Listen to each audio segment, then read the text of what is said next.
And we are live with another episode of the Keeg Talks comics, X-Men Fall of X era. We're here to talk about what's going on in the X-Men comics right now. I'm your host, Dimithri Perera, and if you're watching us live on twitch.tv/The Keeg Show or youtube.com/The Keeg Show. But if you're listening to us and you can't see our guests' faces, you're listening to our podcast, wherever you get your podcasts from. Let me introduce my X-related guests. Actually, that sounds weird. X-related. Like you're related to my ex. But that's fine. We got the real Nikhil Clayton himself. What's up, Nikhil? Hey, everybody. Nice to be here talking about the X-Men. My favorite thing. You like X-Men? I do. Surprisingly. Yeah, Not many people know this. It never comes up. I just put names into a hat and I drew them out for this episode. And I'm surprised. So, welcome. Welcome to the episode. Thank you. I lucked out.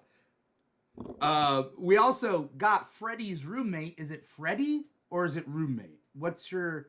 Actually, I would like to correct the record. My name is Justin. My username is Freddie's roommate. Freddie is the dog. He is my companion. He is my familiar, if you will. Mm-hmm. And I'm here on this podcast to declare that I was at the Hellfire Gala and I did not get smashed by a wild robot. So Survivor. I live to tell the tale. Yeah. Yeah. Were we forced to leave at some point? Was it psychically or was it just time to leave? Who knows? You know? I don't have any red triangle protocol training. So maybe... so we're dead. So we're podcasting from the desert right now. Spoiler alert. with Exodus out there, you know? With Exodus? Oh, that's a buzzkill. Exodus is out in the desert. It's Exodus, Hope, and, you know, a bunch of mutants lost in the desert somewhere. Exodus, Hope, and a bunch of not relevant people. Right. You know that are going to just get massacred. Like, when they're no-names, it's like, oh, Orcus drops in and fries a bunch. I don't think they're going to get massacred. I think it's just like, they're like, oh, how many people were on Krakoa? Because we have like 17 mutants that people care about. And they're like, okay, we'll throw the hundreds other ones that we have somewhere and just say that's where those guys went. I thought there was like a million. I thought there was like enough for like a small country, right? There is, but it's like, name them, you know? Well, like, there's like 20 X-Men. And then there's a bunch of randos. So the desert's where the randos went.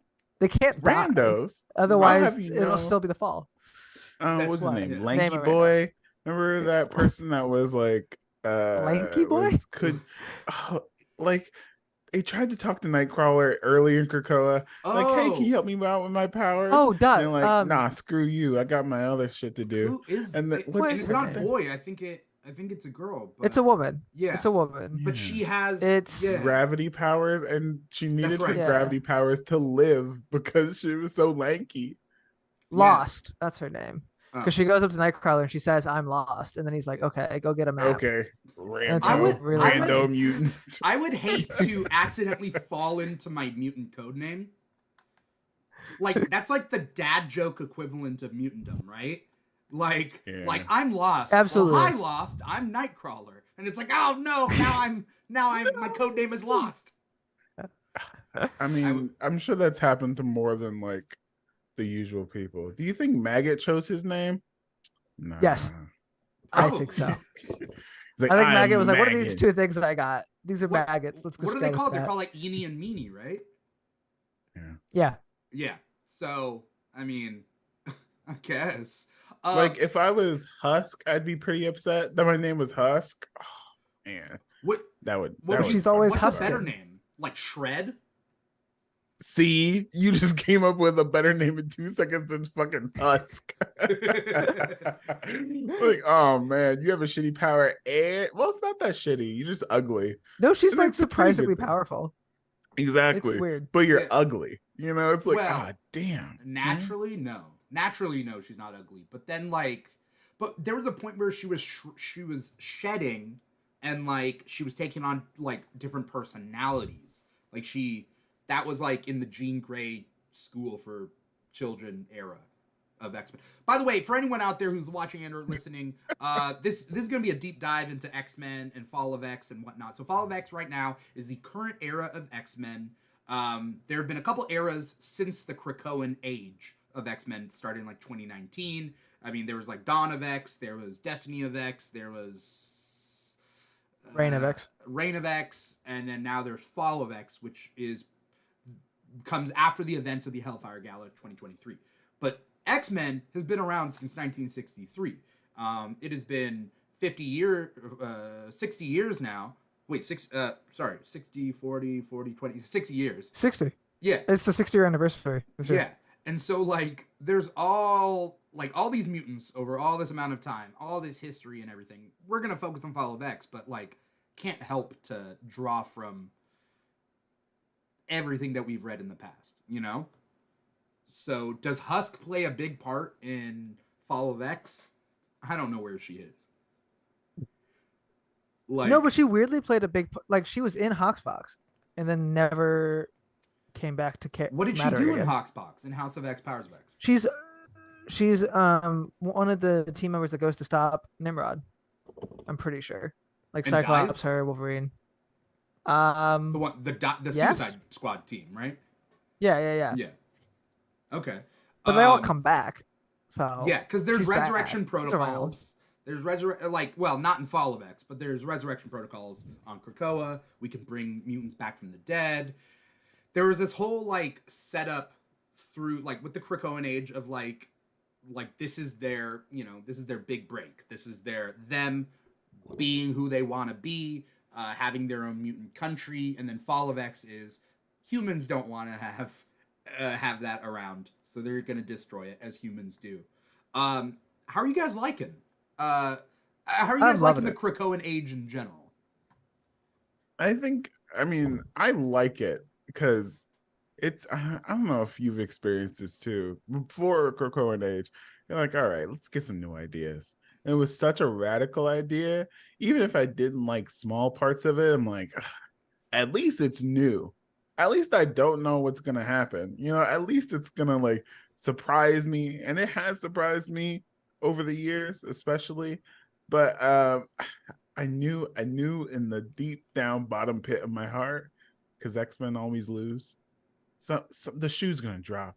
The shoe's gonna drop, and you're like, "Oh, it didn't. Oh, okay." And then couple years go by, and you're like, "Hey, we might actually be sitting here." Oh, okay, there it is. And that's what Fall of X was for me. I don't think the X-Men always lose. It's that like, what are the X-Men without struggle? Right? Yeah. They have to struggle. Otherwise, they're too pretty. I love the Krakoan age because I think it's genuinely one of the best storytelling devices that are happening, at least in Big Two comics right now. Because it is so integrated and it is so like every plot line ties into each other across different books. It gives me much more the vibe of reading a book series than it does a typical run of comics. And I think a big part of that was, in my head, the assurance that they had a plan and it was a 3-act structure and it was going to end. So I wasn't blindsided by Fall of X. I was just like, I appreciate that they knew they had this story to tell. And it's not like the pit that the X-Men have been in for the last 20-ish years where they're just like constantly like just trying to make a new story and it's the same status quo and they don't know what they're doing. And then I mean, it's like repetitive.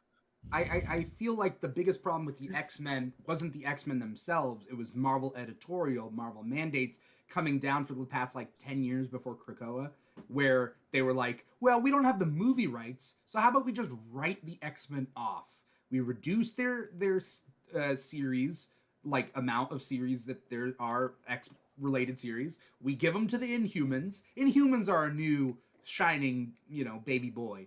And let's forget about the X-Men. Let's take them off the merchandise. Let's do all that stuff. Let's essentially kill X-Men. And they literally did with Death of X.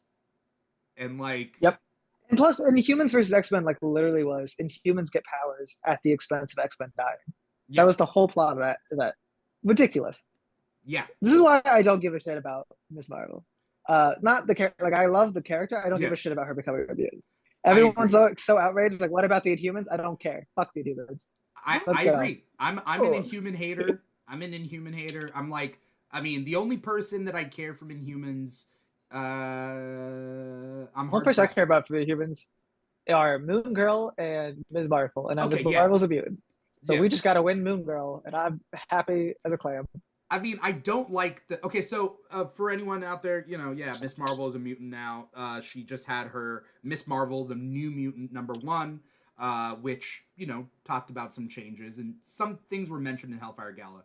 Justin, were you gonna talk about Miss Marvel being a mutant?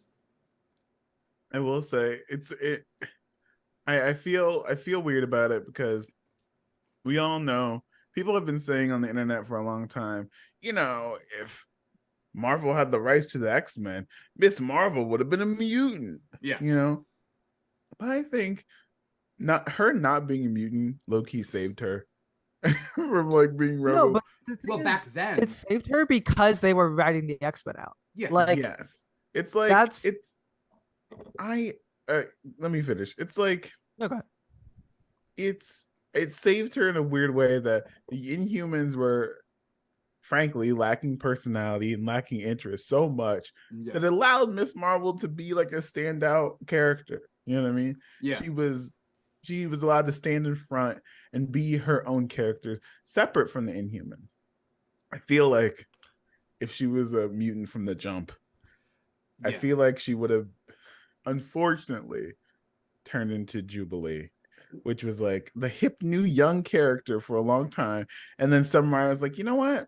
I like Kitty better. Let's bring her back. And then Right. Kitty's like the new young, cool, hip character again. And then no one knows what to do with Jubilee, I I think think that's what would have happened. I don't they know. had a 'cause mandate to my not thing- create new big mutant characters, right? Yeah, So they weren't. that's going to, why she was put in. right. They wouldn't have made her my a thing is mutant in this. the first place. I think what you're saying is absolutely correct, but it's also why I'm not like I was joking earlier about the fucking humans. I do not like them, but like it's not a spite thing. I think it's a similar issue now that they have the rights to mutants. Marvel's already said they're gonna be back to pushing the mutants. I think her being an Inhuman at this point can only hurt her, because how many Inhuman stories are you going to tell when you're back to trying to tell mutant stories? Like But the here's the only reason thing, that was though. a spotlight was there. Yeah.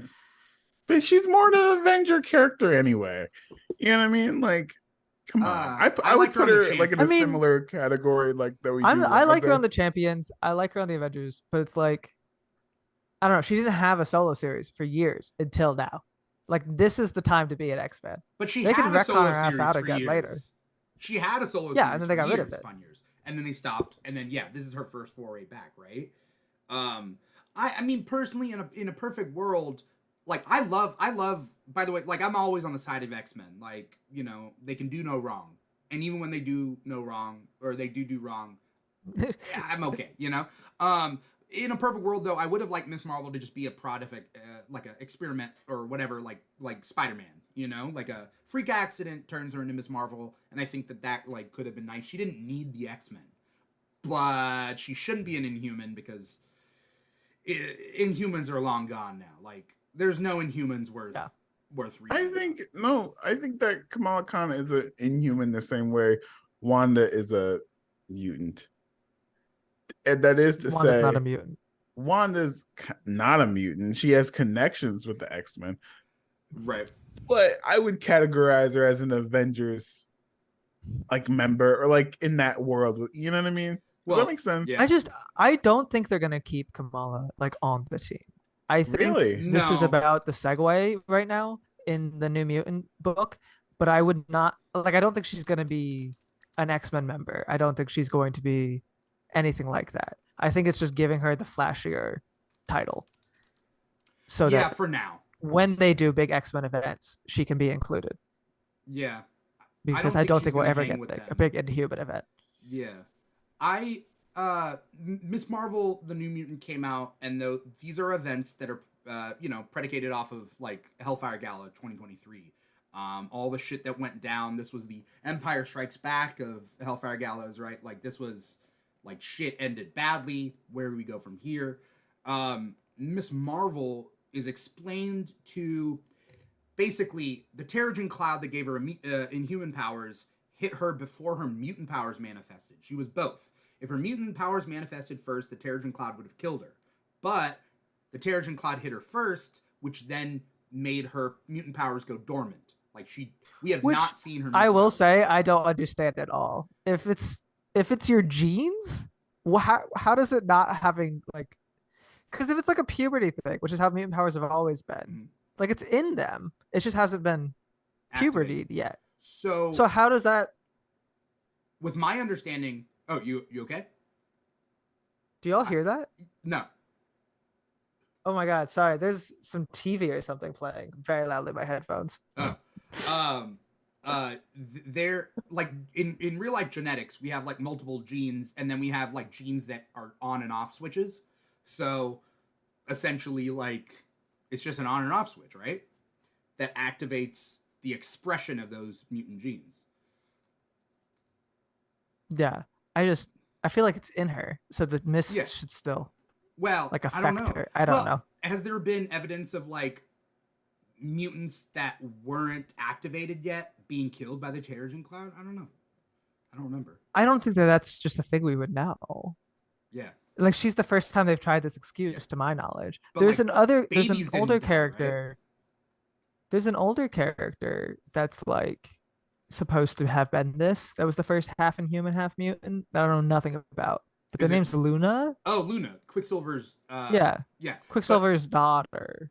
But I want to say. she wasn't a mutant. Like she was a daughter of a mutant in a grand mutant family, right? Magneto to Quicksilver to her, but she never had the mutant gene. And that was a big problem for Okay. Magneto, being like, oh, Magneto has a human child. And so Luna is Well. the child of Crystal from the Inhumans, Princess Crystal, and Quicksilver. I don't know anything about the story, but that also sounds dumb. Magneto had a human child the first time. That's who the girl that he's like upset about dying was. Yeah. The German one. Magda. Magda's the wife, I'm pretty sure. Oh. Yeah. Oh, yeah, you're right. I forget what His daughter's name is like Anna or something. I don't know. Oh, okay. Rest in peace. He just keeps having kids. He Except does. He has so except many then fucking he children. doesn't when they take away Scarlet Witch Right. and Quicksilver. So I don't know. So Anya, that's the daughter. Anya. That's right. That's right. So what were we saying? Oh, Miss Marvel. But now, like Miss Marvel, the X-Men have posed it to Miss Marvel that it's a political ploy, essentially. Like they're just like, look, politically speaking, we need you to like say you're a mutant. Like you have to like be loud and proud mutants. It's gonna make us look good because everybody loves Miss Marvel. But then we see in Miss Marvel, the New Mutant #1, she's wearing the X, loud and proud, and everybody automatically hates her. Yeah. I have I- beef with that. Yeah. Beef. I'll let Justin I- go ahead with that one. Okay, I have beef with it as like just a marginalized person in general. You know what I mean? It's like, to me, it's like, I don't know if you're familiar with this. You know Halsey? Mhm. Yeah. Remember when everyone discovered that Halsey has a black dad? Yeah. And they're like, what? Halsey's black now? And then like everyone's like, oh my gosh, this is great. And like they gave her like a black name. It was funny, kind of like Christopher Jamal Evans and stuff like that.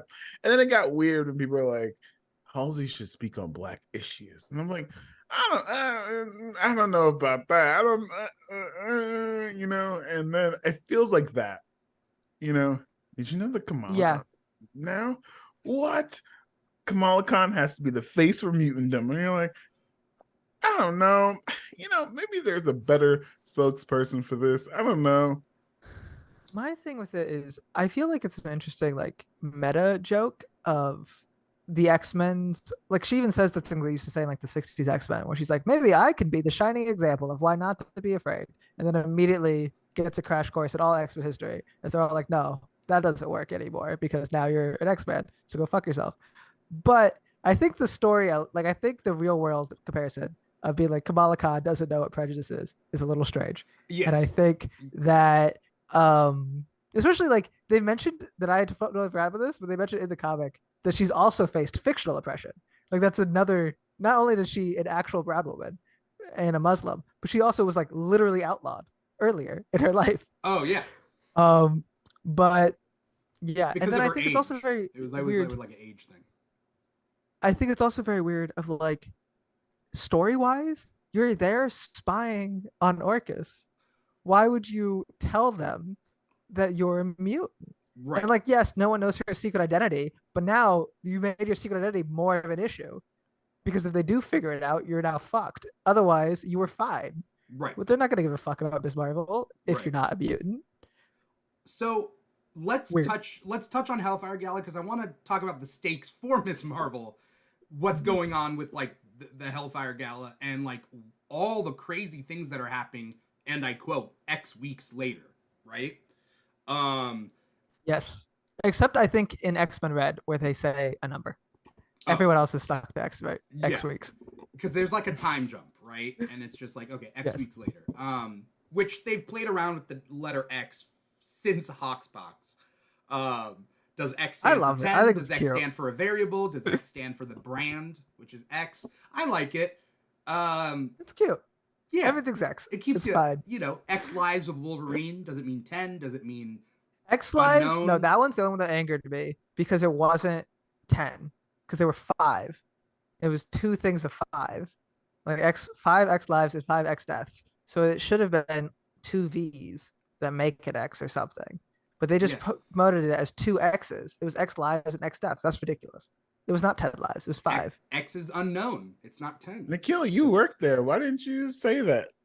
I'm a PA in the studio side. I don't think I had any sway on the comic. Wait, what? You told Also, me this you came wrote out before I Avengers. worked there. Wait, you told everyone who listened to this. Nikhil wrote Avengers the other week. It was crazy. I wrote Avengers 2012 when I was in 5th grade. That makes sense. Yeah. It checks out. What are the big things that came out of Hellfire Gala 2023? Let's talk about that. I want you guys to like what were the like shit hit the fan, Orcus comes down, kills a bunch of people, X-Men scattered all over the place. What were your big takeaways from Hellfire Gala? Sync was gonna lead an X-Men team. He is. He is still. Sync survived. He's leading it. Yeah. Talon but it's pulled like Sync away. I was like, man, that was a pretty good team too. It was Jubilee a great team. and Prodigy. It's a good. It was such a good team, and I feel so bad. Almost like gone. They took it away. They took it away from us, like the stories that could be told. I hope after everything, there's going to be again, I hope they. There's going to be a what if. There's what if they had survived that's coming out. Oh, nice. Because they always do, like the loser team goes on an adventure. Yeah. And so this year, because they're dead, it's a what if they had not died situation. Yeah. But I like that. Finally, a what if I care about. I do not care about what ifs whatsoever. What ifs? Marvel's like what ifs are always like, what if the spider jumped off of Peter and then bit a bus driver?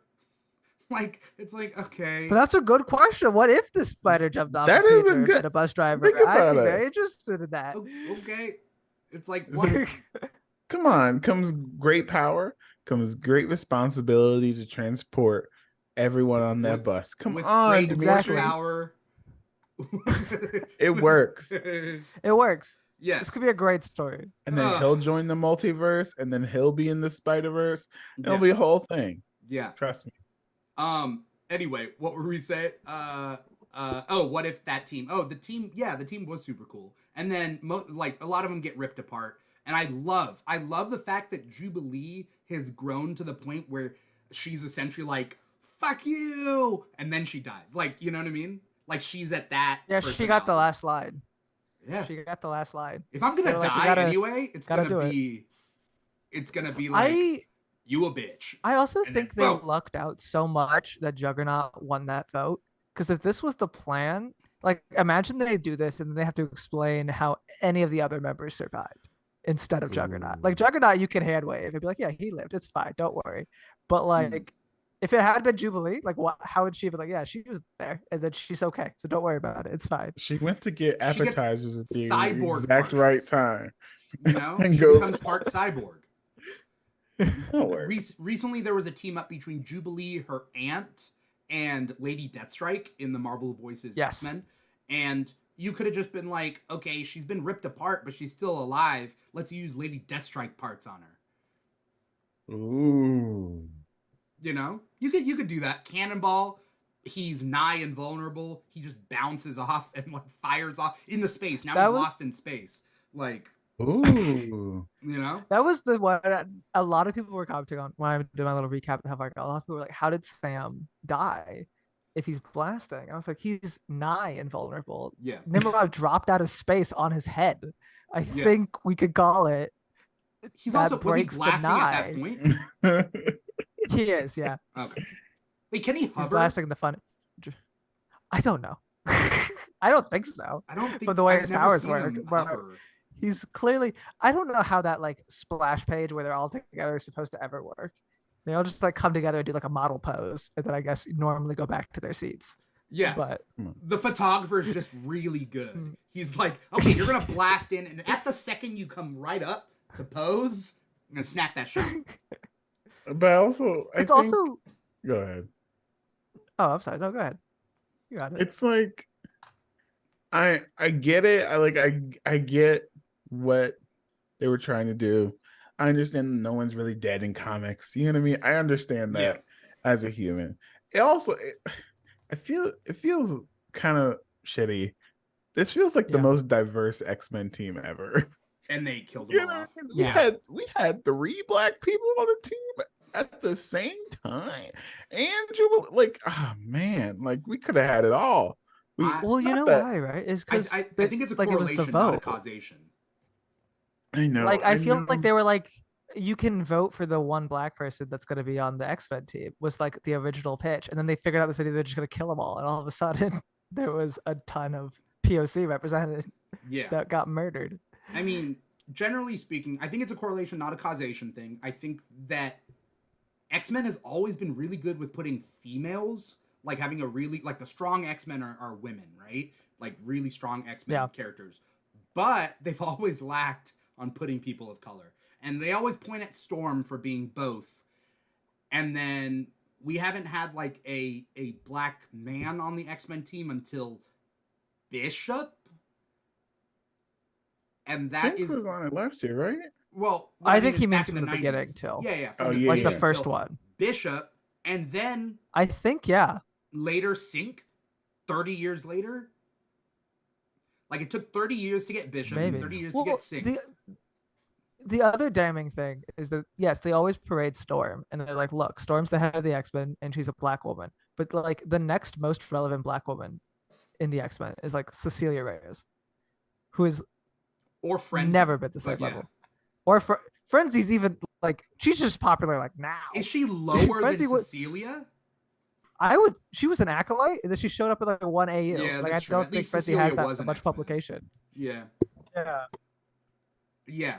So like they like to, point out like yes, but a lot of them are white women. And that's good. That's good female representation, but also or for a long time, a single Asian woman that was actually a white woman in an Asian woman's body for like 30 years. Yeah. Just to fixed it. Yeah. They fixed it. I love by the way, since they split Quanon and Betsy Braddock, I do not care about Betsy Braddock. Quanon is way more interesting. I do. Oh, yeah. I feel like Quanon took all the actually things that we like about Psylocke. That's Psylocke. You know what I mean? And then you got Betsy over there being Captain Britain, who I do not care about. It was a good decision, I think, to be like, who was Betsy before the X-Men? And she was a Captain Britain character. And a model. And so they're like, yeah. And so they're like, we might as well just take her back to that. Fair. And I liked Excalibur. I like Knights of X. I read both because Gambit was in them. But I love Betsy in them. Captain Britain was also good. Gambit wasn't there, so that's an immediate knockdown. But I do find everything Quanon's done far more interesting. Because like she's essentially a new character. Like they basically got to build her up from the ground, and intriguing. I liked her interplay with Grey Crow on the Hellions. Yeah, they were great.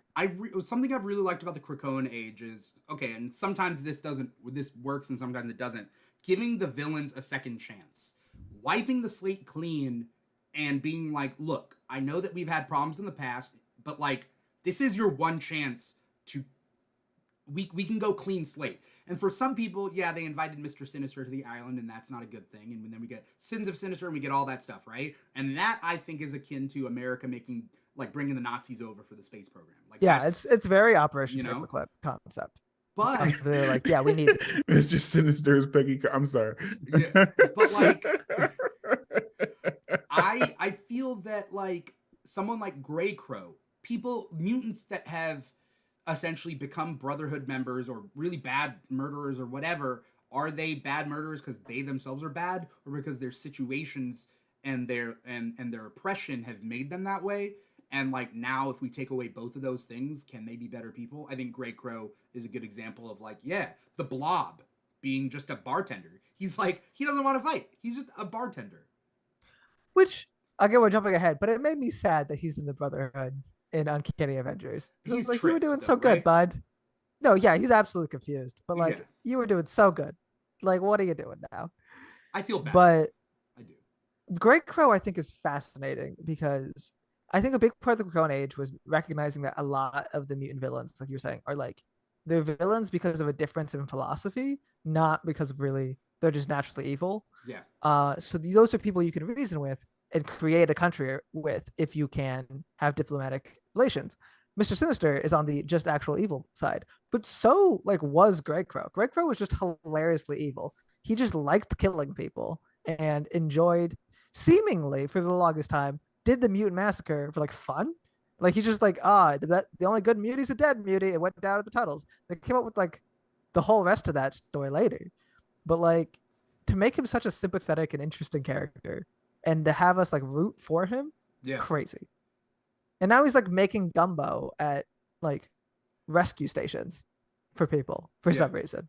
Yeah. Love to see it. By the way, is Mr. Sinister the Rachel Dolezal of mutants?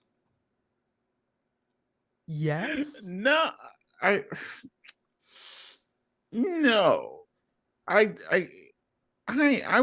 one of I can't talk today.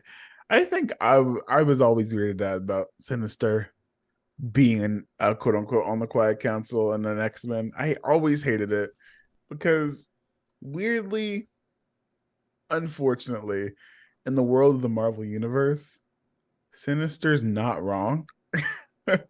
Unfortunately, like In which terribly. way? In that I strongly disagree with this statement. Okay. Justin, Here's finish the your thing. thought, and then we could. Here, don't clip this. I need the full thought. Don't clip this. I hate this. That Mr. Sinister is a eugenicist, right? Right. And in the world of the Marvel Universe, that's unfortunately, and specifically with mutants, that's unfortunately true. Mm-hmm. That you can make. Oh my, I'm blurry. I'm blurry. Okay, there we go. So he was always going to like mess up and be terrible. You know what I mean? Mm-hmm. And like experiment on people. Like to me, that was unforgivable, especially in the Marvel Universe. But that's just me. But go ahead. They needed him. Then they brought him on. Did they? Well, they needed They him did for because his. he has the DNA. He has the library of. I'm DNA. sorry. Steal the DNA. Like, I don't get why that was the hang up. You have so many murderers on your island. Someone's got to be able to just go take that clone farm. Mm. But The argument was allegedly also they needed him for his DNA.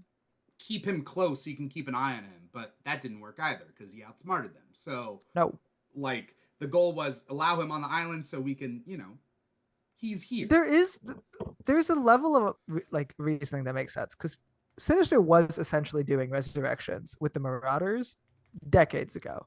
Like the X-Men would go out, they'd kill the Marauders. The next time the Marauders would be back. It'd be like, Sinister made more, and they're like, oh, okay. But like, it's essentially the same concept. They were never presented as being individuals like Matty Pryor or anything. They were always supposed to just be the people again. Right. So like, he was nailing it. If you're gonna try and do that widespread, you might need the guy who's been doing it for decades.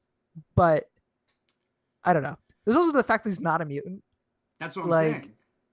And so it's like, why? His current state is a mutant, but right, because he Nikhil, injected. I want to know why you disagreed. I want to know why you disagreed. I know you walked around to something I thought was that I less disagreed with. I was very confused where we were going with Sinister was correct, but I No, now he's understand your not point more. correct.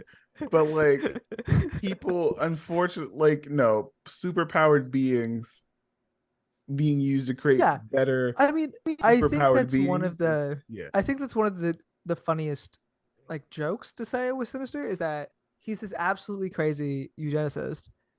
In theory, he should be correct. Like it should work what he does, but he's like bad at it. Like he's obsessed with the Summers bloodline because he's like somehow the guy with punch beams is going to lead us to the Messiah.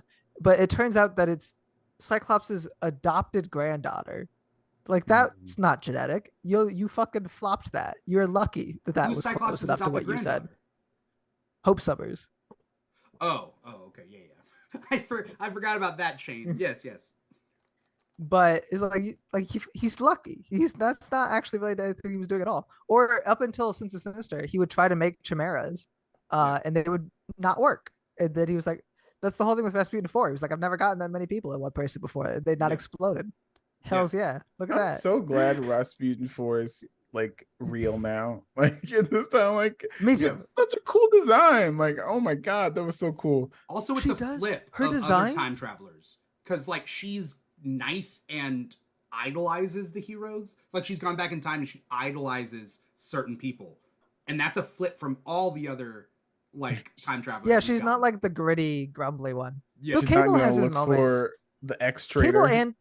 Cable and Bishop have their moments when they're first introduced of being like, "Oh my god, that person's famous."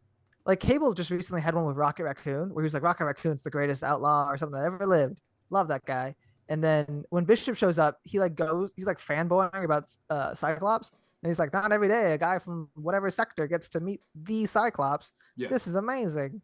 And then he looks at Jubilee and he's like, "You're the best one there'll ever be." And Jubilee's like, "Whoa!" Bishop did this. Like, yeah, and his first the- joining of the X-Men. Okay, so maybe Do I'm you wrong. think in hindsight, But let's Bishop but you was know what? just saying She's that not to as save gritty face? and like mean.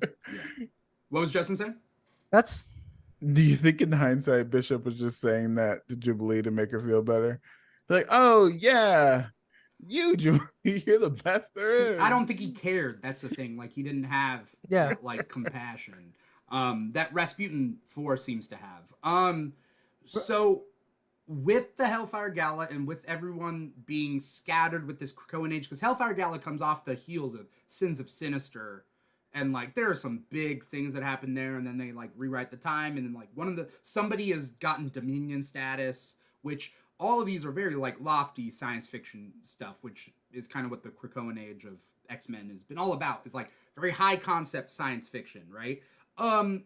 Sinister and Moira, like Sinister having Moira clones, being very obsessed about Moira clones, I thought was like super cool. But then we have Orcus dealing with their things in the background, setting up things. I was listening to an interview with Jerry Duggan and talking about how he didn't want it to come out of nowhere. All the things that the Orcus did to essentially kill everybody was set up in previous issues of previous series. By the way, I wanted to shout out people in the chat. Purple Trainer was here in the chat. Everybody out in the chat, click follow and definitely follow Nikhil and Justin on their social media. Shout out to Purple Trainer. Shout out to Wednesday Pull. Shout out to Meatloafers 14 and shout out to Fishboy 66. hey guys. I know Meatloafer's a fish boy. I feel Fishboy like I says, probably is know that what- Cha'ad in Nikhil's background? Who else would it be? You bet it. You bet.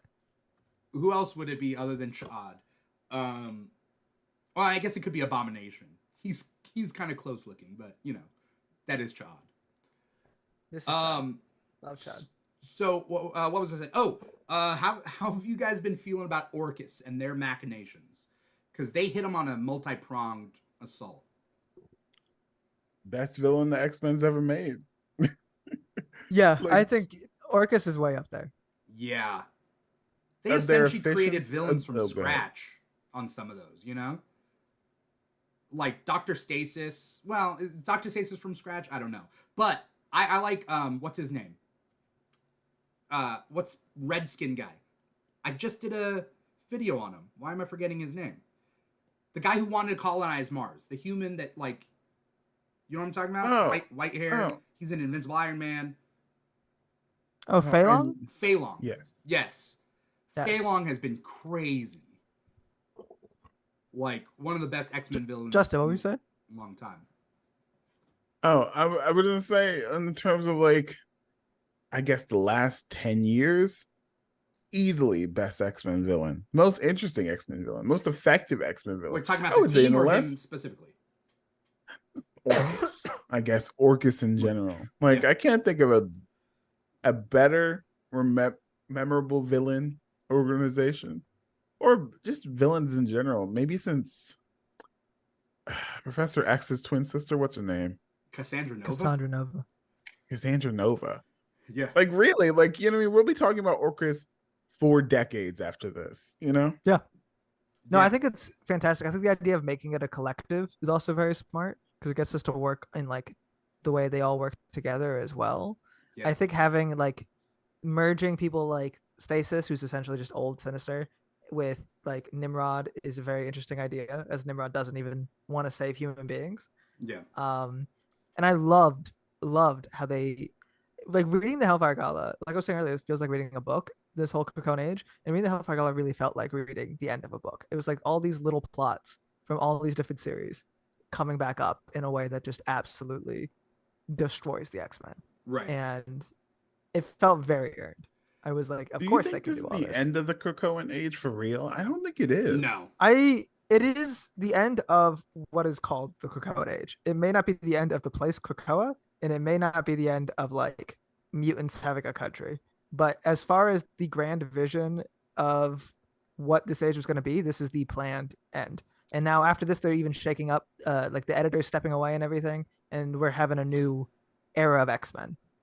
Not like a brand era, but like an actual era. Yeah. So whatever, like it could just go back, but this like from Hoxbox till the end of this is this grand story. But we have to finish the Fall of X era, and there's a lot of threads that are getting picked up right now. So like, and also shout out to Angry Ghost 3 who says Chad. I guess there's a lot of Chad fans. Are these all your people, Nikhil? They might be. You got a Chad fan club out there? So random. Not even all the Star Jams. It's just Chad. I don't even know. I bullied a friend of mine into talking about Chad very publicly on the internet. By the way, that has props created to calling him Chad and not Chaod. I used to call him Chad. I gave up. Chad does make more sense. Yes. But yeah, it's funny too because like my thing for so long has been Gambit, but now people will make memes, and instead of Gambit, they'll have Chad. Like he's just taken over as my default character. I mean, it's kind of like Justin Rousseau and Glob Herman. It is.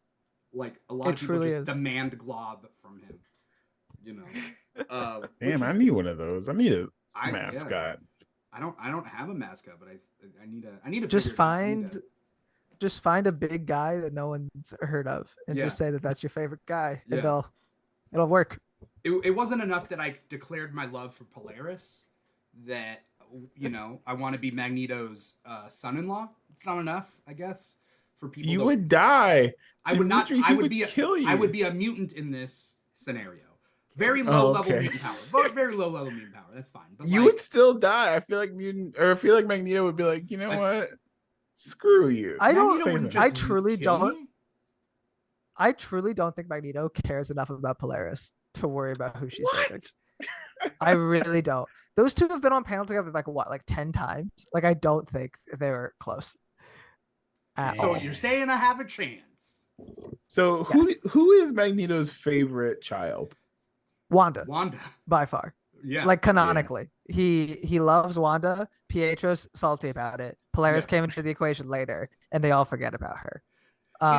It's funny because his relationship with Wanda is like my little honey bunny. I love you, even if you're not a mutant. You're a mutant in my eyes, and you're my daughter. And then Quicksilver shows up, and he's like, "Get the fuck out of here, flat scan." Yeah, he's like, go to fucking hell. He does not like Pietro. It's so funny. It's so sad for Pietro, but you know what? He sucks. So I miss 90s X-Men slang. like Flat Scan and Gene Joke and like. Oh my god, I love Gene Joke. I Yeah. think that's Gene joke. I haven't terrible, heard but of that funny. actually. What's the joke? Gene Gene Joke Joke is is- mutants, right? And Flat yeah. Scans are It comes humans. from Genosha. Before Genosha was taken over by Magneto, it was like this really anti-mutant country, and they called mutants Gene Jokes.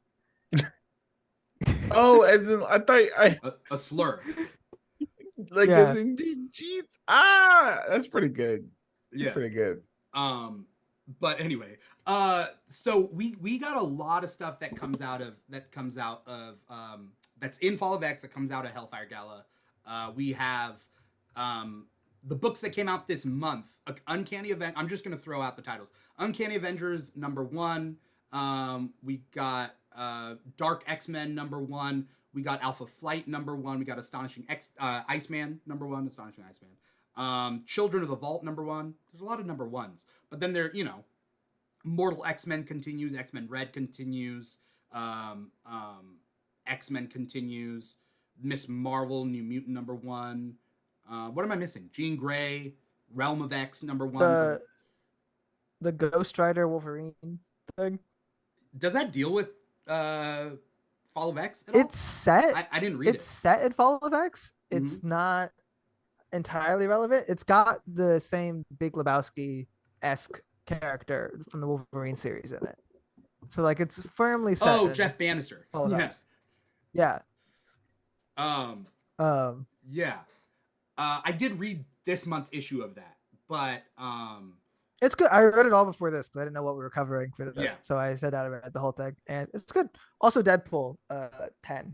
Deadpool is 10 Fall of just X. ended. One of my favorite Deadpool runs, if not my favorite. Oh, it was great. Yeah. So cute. And then Scarlet Witch also has the return of Joseph, the Magneto clone. Yes. And he seems good, because last time he was bad. Because they had a Magneto fake out. I'm not with reading us. Scarlet Witch. Scarlet Witch is amazing. If you're not reading Scarlet Witch, like, I don't like Scarlet I've heard Witch, great things. But I'll this get to it run one has day. been amazing. I'm Like- not reading it, but the art looks really good. I see it all over The Twitter. art is so beautiful. I'm not reading it either, but I knew that Joseph thing was gonna happen Yeah. when they showed the Magneto up, Yeah. and I again was in the pits in my comments with people. They're like, Magneto's alive. It's like, no, he's not. I promise you. That would Yeah. be a much bigger deal than Yeah, just it wouldn't appear in Scarlet a Witch. page at the end of Scarlet Witch. Yeah. He's been dead for a minute, right? Since X-Men Yeah, Red. he's been dead or, since Judgment Day. Judgment Day, yeah. He dies fighting Uranus. Yeah. He went out like a champ, though.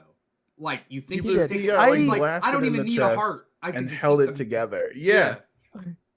The Hellfire Gala is the thing that made me realize I was like, this is like why they killed off Magneto, because And stormed there's off no world. way there's no way the Hellfire Gala goes this way with Magneto. Yeah. Stasis would have been like, hey, Xavier, we're gonna kill humans unless you vacate Earth, and Magneto would have been like, kill the humans. I do not give He a would have shit. just We're done it. staying. Right there, like, right there. He's like, fuck this. He was Uh, like, we're fighting. Storm was off world also during the Hellfire. Yeah. But Storm is at least like, that's the plan. Like Orcus is helping orchestrate keeping Araco busy so Storm won't be there. They had no way to try and get right out Magneto other Yeah. than literally like dead. Cannot be at present No, at this thing. Orcus was with Druig. Orcus did to bring in. Oh, that's true. Orcus does play a role in Judgment Day. Yeah. Oh so- shit. Well, no, that's not. Is that Judgment Day? No, they're No, definitely because that that's- isn't. Oh, I said Moira. I don't know. Aren't they in Judgment Day? Isn't Orcus when But Moira it's- joins with Orcus?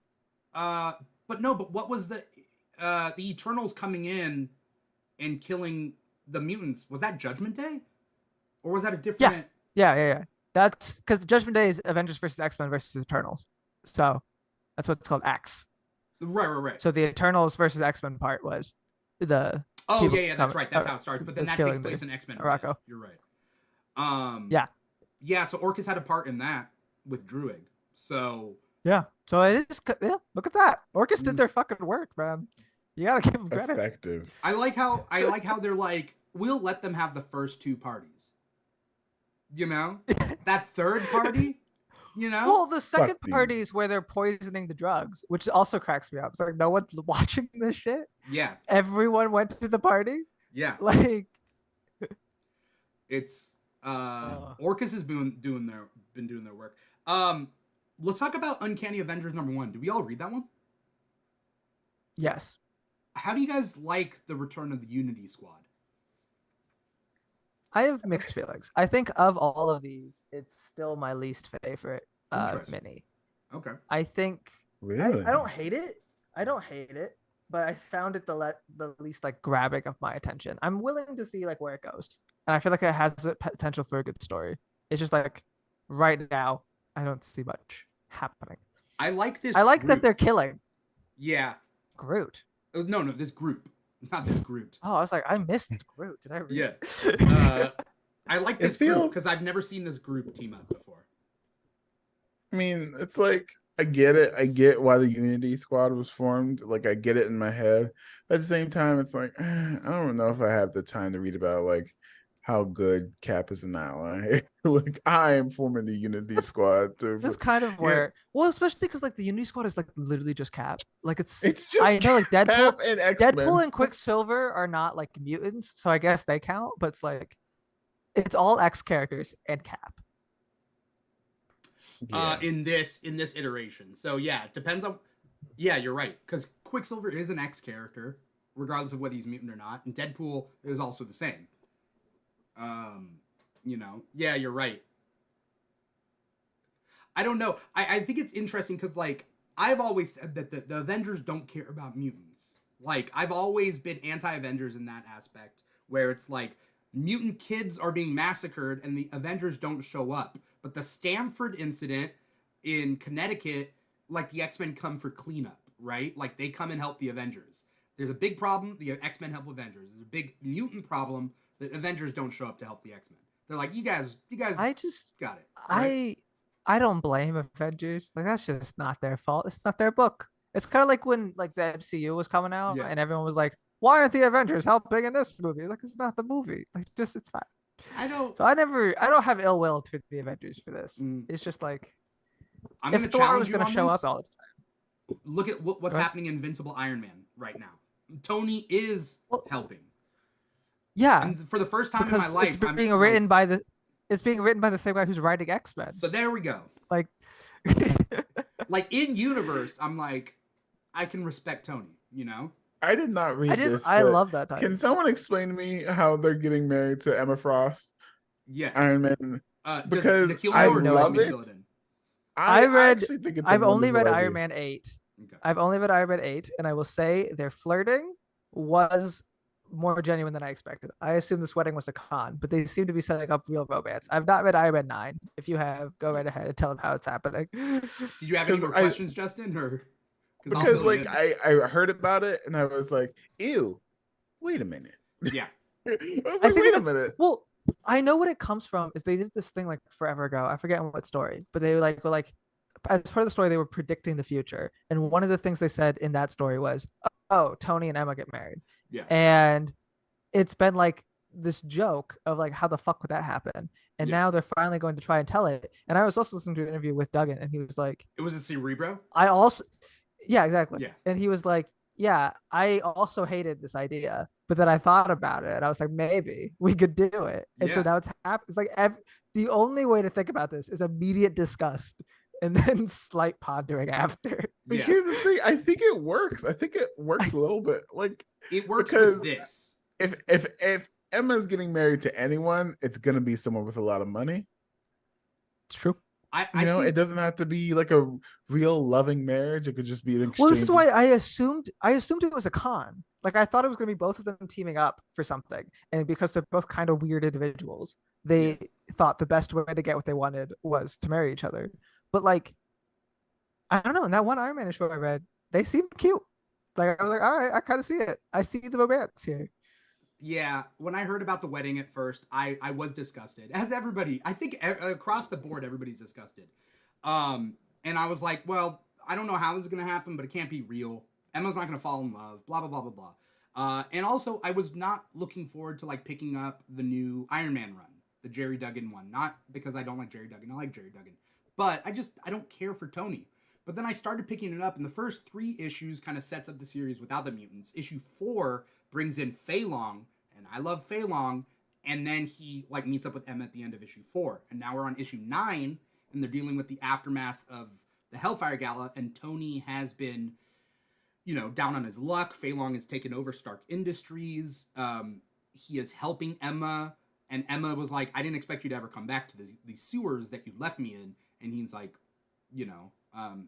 like he's not being lovey-dovey, but there's like a level of respect, and I think Tony's really well written, and I think Emma's really well written, because sometimes to me I respect Emma when she's written well, and when she's not written well, I'm like, I don't care how powerful you are, I don't want you around me, like, you know what I mean? Like, you're just a horrible person, you're just mean, and you pick on people, and you're just a bully. Like, don't be that person. But like Emma, when she's written right, I think she's endearing, and she's kind of an asshole, and Tony's kind of an asshole, and for some reason they've brought me over and it works. I don't like asshole nice guy pairings. So like Maddie Pryor and Havoc right now, they're together, as you see in like Dark X-Men #1, and Havoc is just essentially her pet, and I feel bad. And I don't like Madeline Pryor though. Come on. I don't like that because I feel like, love it.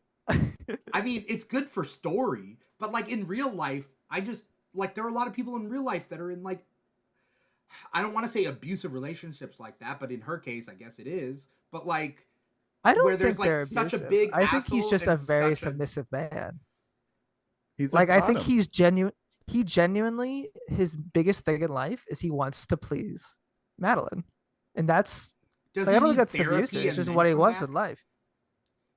I mean, Havoc definitely needs therapy, but I don't know if it's because of this specifically. I'm not saying subs need therapy. I'm saying him specifically, his obsession. The Keeg show does not support bottoms. I support bottoms. That's fine. Anyway, The point being- tops only podcast. Not a- If you are a bottom, Stop. get Stop out. Pops spreading- only podcast. Don't spread this, okay? No, it's true. Clip this. Chat, clip this clip right now. And declare yourself if you're a bottom or a top of the chat right now. My point is Tony and Emma are just equally assholes that do care. So I can see it kind of working. And I think Emma needs to break off from Scott. I think Emma shouldn't care about Scott anymore. Oh, absolutely. I think Scott I has don't think clearly picked a side, which is Yeah. different sides, but not Emma. And I think that he's disrespecting Scott's Emma. done. You know what I mean? No, absolutely. I think Scott is in this new Jean Wolverine polycule thing that there's not a lot of space for Emma. And especially because Emma doesn't have a good relationship with Jean or Wolverine. So it's like She she hates can't live Wolverine. in that house with them. Yeah. Yeah. And so it's like, I don't know. I'd also think she needs somebody new. Or nobody. But like she needs it not to be Scott anymore. Yeah. And there should be a bachelor version. The Bachelor of Krakoa, Bachelorette. Emma Frost becomes the Bachelor of Krakoa. Think about it. And everyone gets a chance to date Emma Frost. It'd be great. I feel like she'd have so much distaste for anyone competing though. Right. But it Like, would you had to work. You had to be one of the 13 people to try to ask me to date you. Ridiculous. I think she wants to be the hunter, not like the pursue. You know, like the you know. Really? whatever. I think she would get off on that. You know what I mean? Like, I don't know. everyone wants Yeah. to date me. Haha. Yeah. You know? Yeah, I can see it.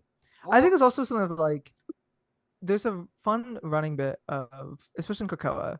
I think is it Krakoa? I don't know. But there's a fun running bit of Emma where she's like, part of her hates that she cares so much about Scott, where she's like, of all fucking people, I fell in love with Scott Summers. And I feel like Tony's a similar vibe. And now she's gonna, if she does love him, she'll get just stuck. They'd be like, God damn it. One day I'll pick a Really? person of my stature. Because Tony's like a mess, you know, just Yeah. like Scott is. Like she's not evading the brooding. I just like people ship Steve Rogers and Emma. I don't. Oh, I because, love again, that shit. I think, well, I like the idea that like Steve has no interest in Emma because like that's life. Sorry, that's life, baby. Sometimes I don't you could be ship the them hottest thing on earth, romantically. but you know. I don't ship them romantically, but I do love the idea of them like co-parenting the Cuckoos. Oh, you're on Because that there's a train. fan Is that theory. theory confirmed? It's not confirmed. No, it's not but confirmed. It could It's be. not confirmed, but I love it, and it makes so much sense. And if Steve knew, like if they ever confirmed it, just told Cap, He would the step idea up. that he realizes they're just teenage children that are his that he has unknowingly abandoned for the last forever, he'd go hard immediately. Yeah. And that whole dynamic, I would love to see. It'd be especially because Emma doesn't even like being their mom. Emma's like, please stop telling people this. Yeah. You're too old. It makes me look old. Yeah. I guess to put a pin on my end of it, I like Tony and Emma now. Now that I'm talking through it, I like the idea of two assholes getting married. And on the same vein, I don't like, this is gonna be crazy, I don't like Storm and Black Panther, but I do like Storm and this new guy. Is his name Craig? Because I like the idea that Craig from NASA. Yeah, just a regular guy. He's such a good person. Like you see that in Judgment Day and in X-Men Red, that he's there to teach and he's there to like listen and learn the culture of Araco. He's there, and I think Storm as a goddess deserves a good human being. Like, but an asshole deserves an asshole, I think is also cool. I think, I don't know. I have a hard time with Storm's heterosexual relationships. I see her much more with either Callisto or Yukio, and I carry the torch more for those. I did like her with Forge, but I've never read how that ended, and I've heard it ends terribly. It ends so badly, probably not able to go back. Forge because Forge can't stop inventing, and this is the way I remember it. Forge essentially invents a ray to take away the powers, right? Either it's not a mutant. Oh no, that's the beginning. Oh, that's the beginning. That's how they meet. Because they meet that way, and he gives this gun out, and then he finds Storm depowered, and then he that's what Life Death is the one of the best comics ever. It's called Life Death, a romance story, and it's Storm and him just getting to know each other, and it ends with her realizing that he built the gun and leaving him. But then they date for I feel like most of the 80s they're together in some capacity. They must break up in the 90s somewhere, and I don't know where it is, but I hear it goes terribly. But there's a really cute thing where they go to this alternate dimension during Fall of the Mutants, and it's primal times, so there's no technology. So he builds this thing to give her back her powers out of his own leg, because he has a bionic leg. Yeah. So he takes apart his leg and builds her this thing that gives her back her powers. It's really cute stuff. I like them in the 80s. Forge, I also just like generally more in the past. Now he's just dude bro Forge, which is also fun. But I miss when he was a super complicated character. I just looked it up. In Uncanny X-Men 289, Forge proposed to Storm. However, he believed she would refuse him and retracted the proposal. But Storm was intending to say yes, and they broke up. Ooh, brutal. I think it's his insecurity. That's what it is that led to the greatest enemy of Forge, insecurity. Truly. Yeah. So with Uncanny X-Men or Uncanny Avengers and Unity Squad, let's talk about the X-Men killing, because we see this in X-Men 25 or 26, the issue that comes out right after Hellfire Gala. Nikhil's pro murder. Nikhil's pro kill of Orcus. Yes. I think it's the old punch a Nazi argument, It's but worse, because Orcus does cartoonishly evil things that you can't do in real life. I think murdering that, especially because everyone's still laboring under the impression that everyone who went through the gates is dead, Yeah. So that's one of the biggest genocides ever. Yeah. In a second. I think you can absolutely kill those motherfuckers. 100% I'm down. I really liked in Uncanny X-Men or Uncanny Adventures, Cap, where Psylocke's are you going to tell us that we can't kill these people? And Cap's no, it's okay. Well, does he say no, or does he say we'll see? He says he's not going to stop them. Yeah. So I am famously anti superheroes killing. And I would like to say there are a few exceptions to superheroes killing. Yeah. Number one, if you are in an invasion scenario, you can kill the gray aliens or the people trying to take over. Right. I army, think that's in a war situation. In a war type scenario. Yeah. I think if you're gonna save the world, you're gonna have to take those people down. And I'm okay with that. That's when they cease becoming superheroes and we're just fighting a war, right?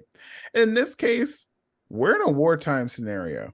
Like legit. These people are trying to eradicate your people. And if the X-Men, I wouldn't call them superhero in like the capital S in this very moment. I would put like people just like stopping crime on the streets. Spider-Man should not be killing people ever. You know, Daredevil shouldn't kill people, but absolutely. You know what I mean?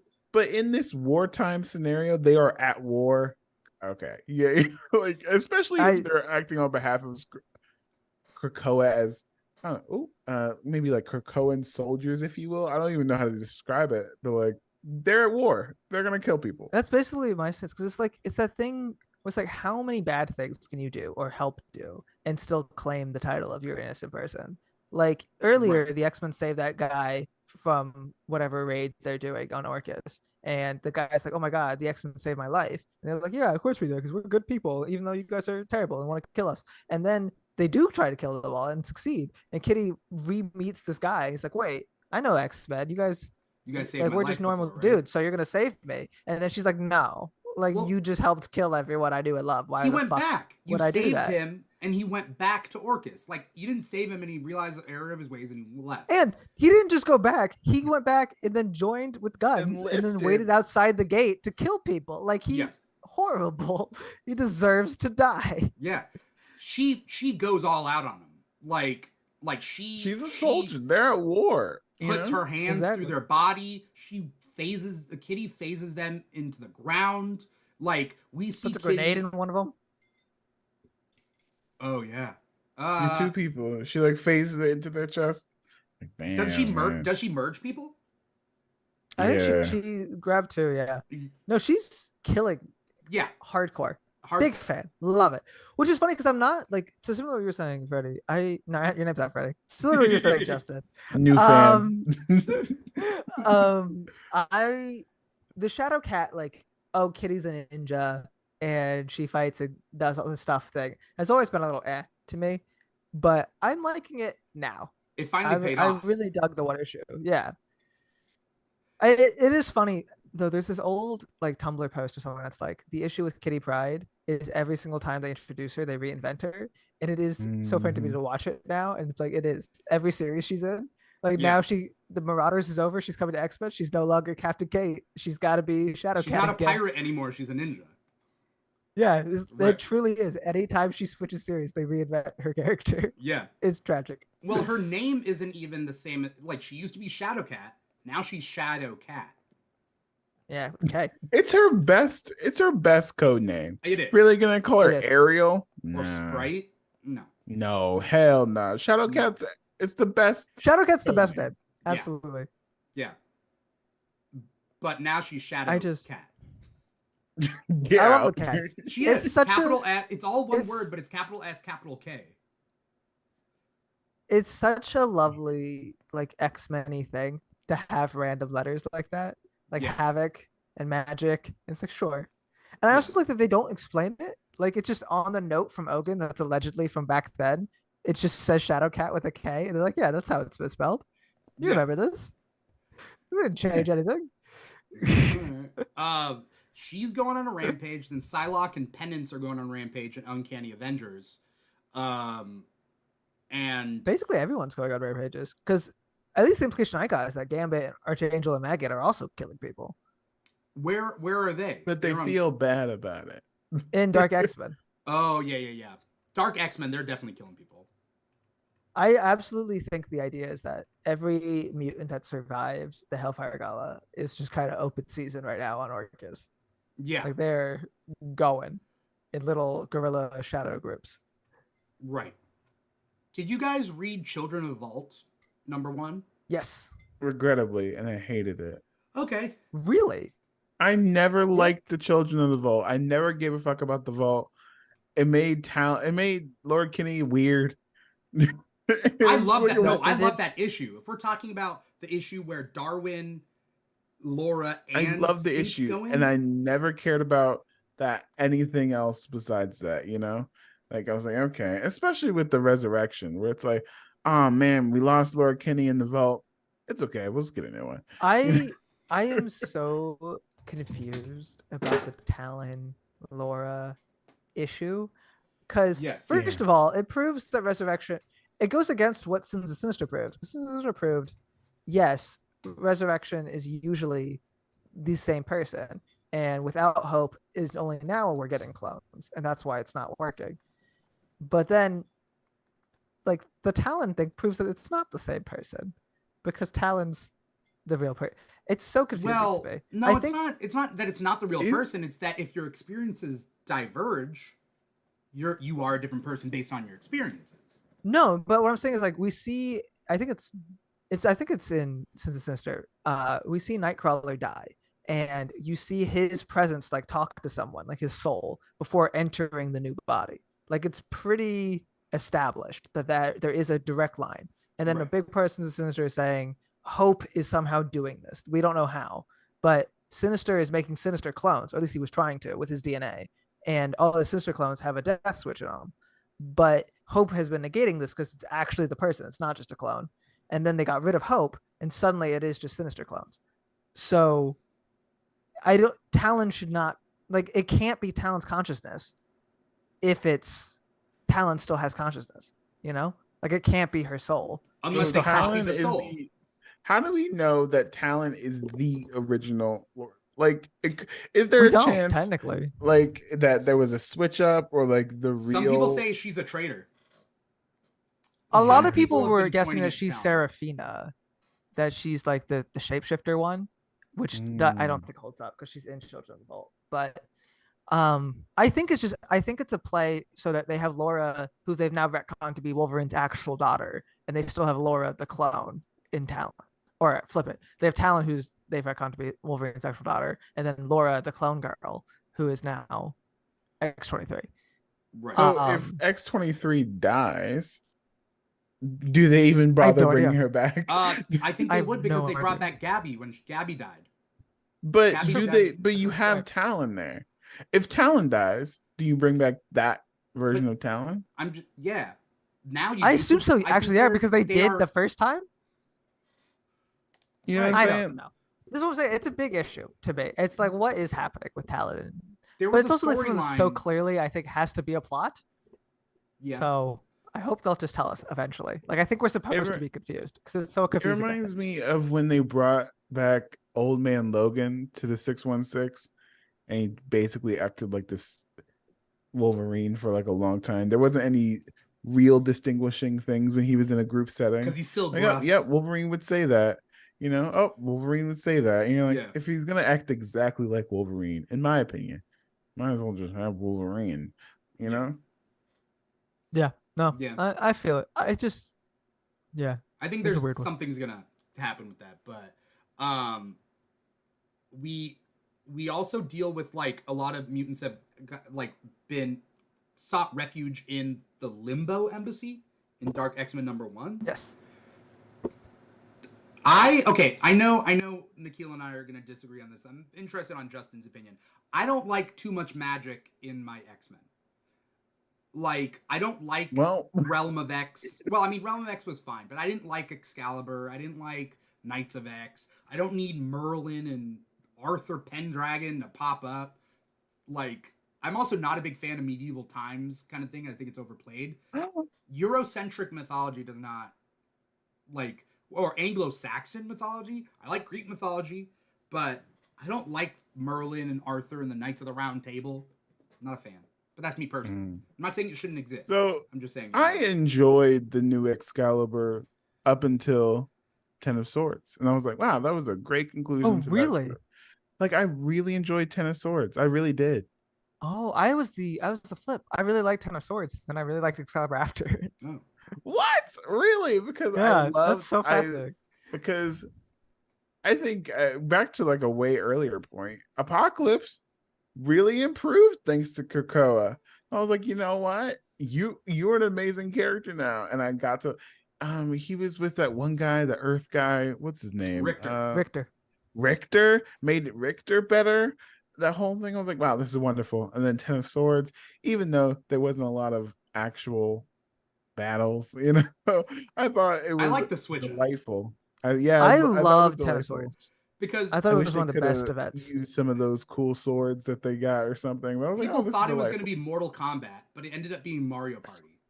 That's what I wanted. That's when it. See, if there's another episode of the Keeg Show, my pitch for a Marvel DC crossover would be basically Mortal Kombat. That's just Secret Marvel versus contest DC. of champions. We did it, Yeah, We've done but- it before. but and they'll do it again. Yeah. Don't you worry. One day But I love it'll Ten of come back. Swords. So I love Ten of Swords. when it comes to Excalibur, after everything after Ten of Swords, I was like, all right, I'm gonna ease out of this. It wasn't that interesting. Yeah, but Orcus is in league with the Coven Akaba, which we see, right? Like they're in like Yeah. Orcus is all Well, they're over the the- place. They're the ones doing Araco, which I find so intriguing. I guess it lines up because X of Swords is like the more magical one, and Yeah. now the villain of Excalibur or whatever popped up at the end of X-Men Red, I was Right. like, oh, we're Yeah. really tied this back together here. Yeah. Also, is Brian Braddock, Captain Britain, like is he part of Orcus? No, right? No, But no. Guardian is, right? From Alpha Flight? Yeah, well, because Guardian sucks massively. Is it the same Guardian that's in Alpha Flight #1? I have no idea. Because I thought. All right, let me reread Jim Alpha Hudson, Flight, 'cause right? I just read it. So I thought turned out they were actually good guys. No, they did. But there's an Yeah. earlier comic, I think it's an X-Men Red or Sword, that could be, reveals yeah. that Mac is working with Mac Orcus. Hudson, yeah. I don't know. I don't know any of it. But yes, that was a thing that happened. And he might Right. still be because he sucks so much. So he might be double bluffing them. I have no idea. I Or really maybe he don't care realized they about were that evil. guy. What did he do? Why Or does he maybe suck? he like helped, like he's like part of the reason Wolverine got like Wolverined. Like he's like a Oof. terrible person. Well, you learn something new every day. But like I don't know, maybe he learned that Orcus was like extra bad after the gala and switched Yeah. and like regrets it. I don't know. But Alpha Flight, he was definitely there. I like that issue because it starts off with me being like, what? Fuck these guys. Like they have a Does anyone vague care about Alpha conversation. Flight? They have a vague conversation in the beginning, and I'm like, which side could they be on? And then they show that they're on the bad guy's side. And then in the end, spoiler alert, twist is they're not. They're taking those mutants and they're like bringing them to safety. I like that twist. To disagree again, because it's what I'm here for, apparently. Yeah. I really liked the issue.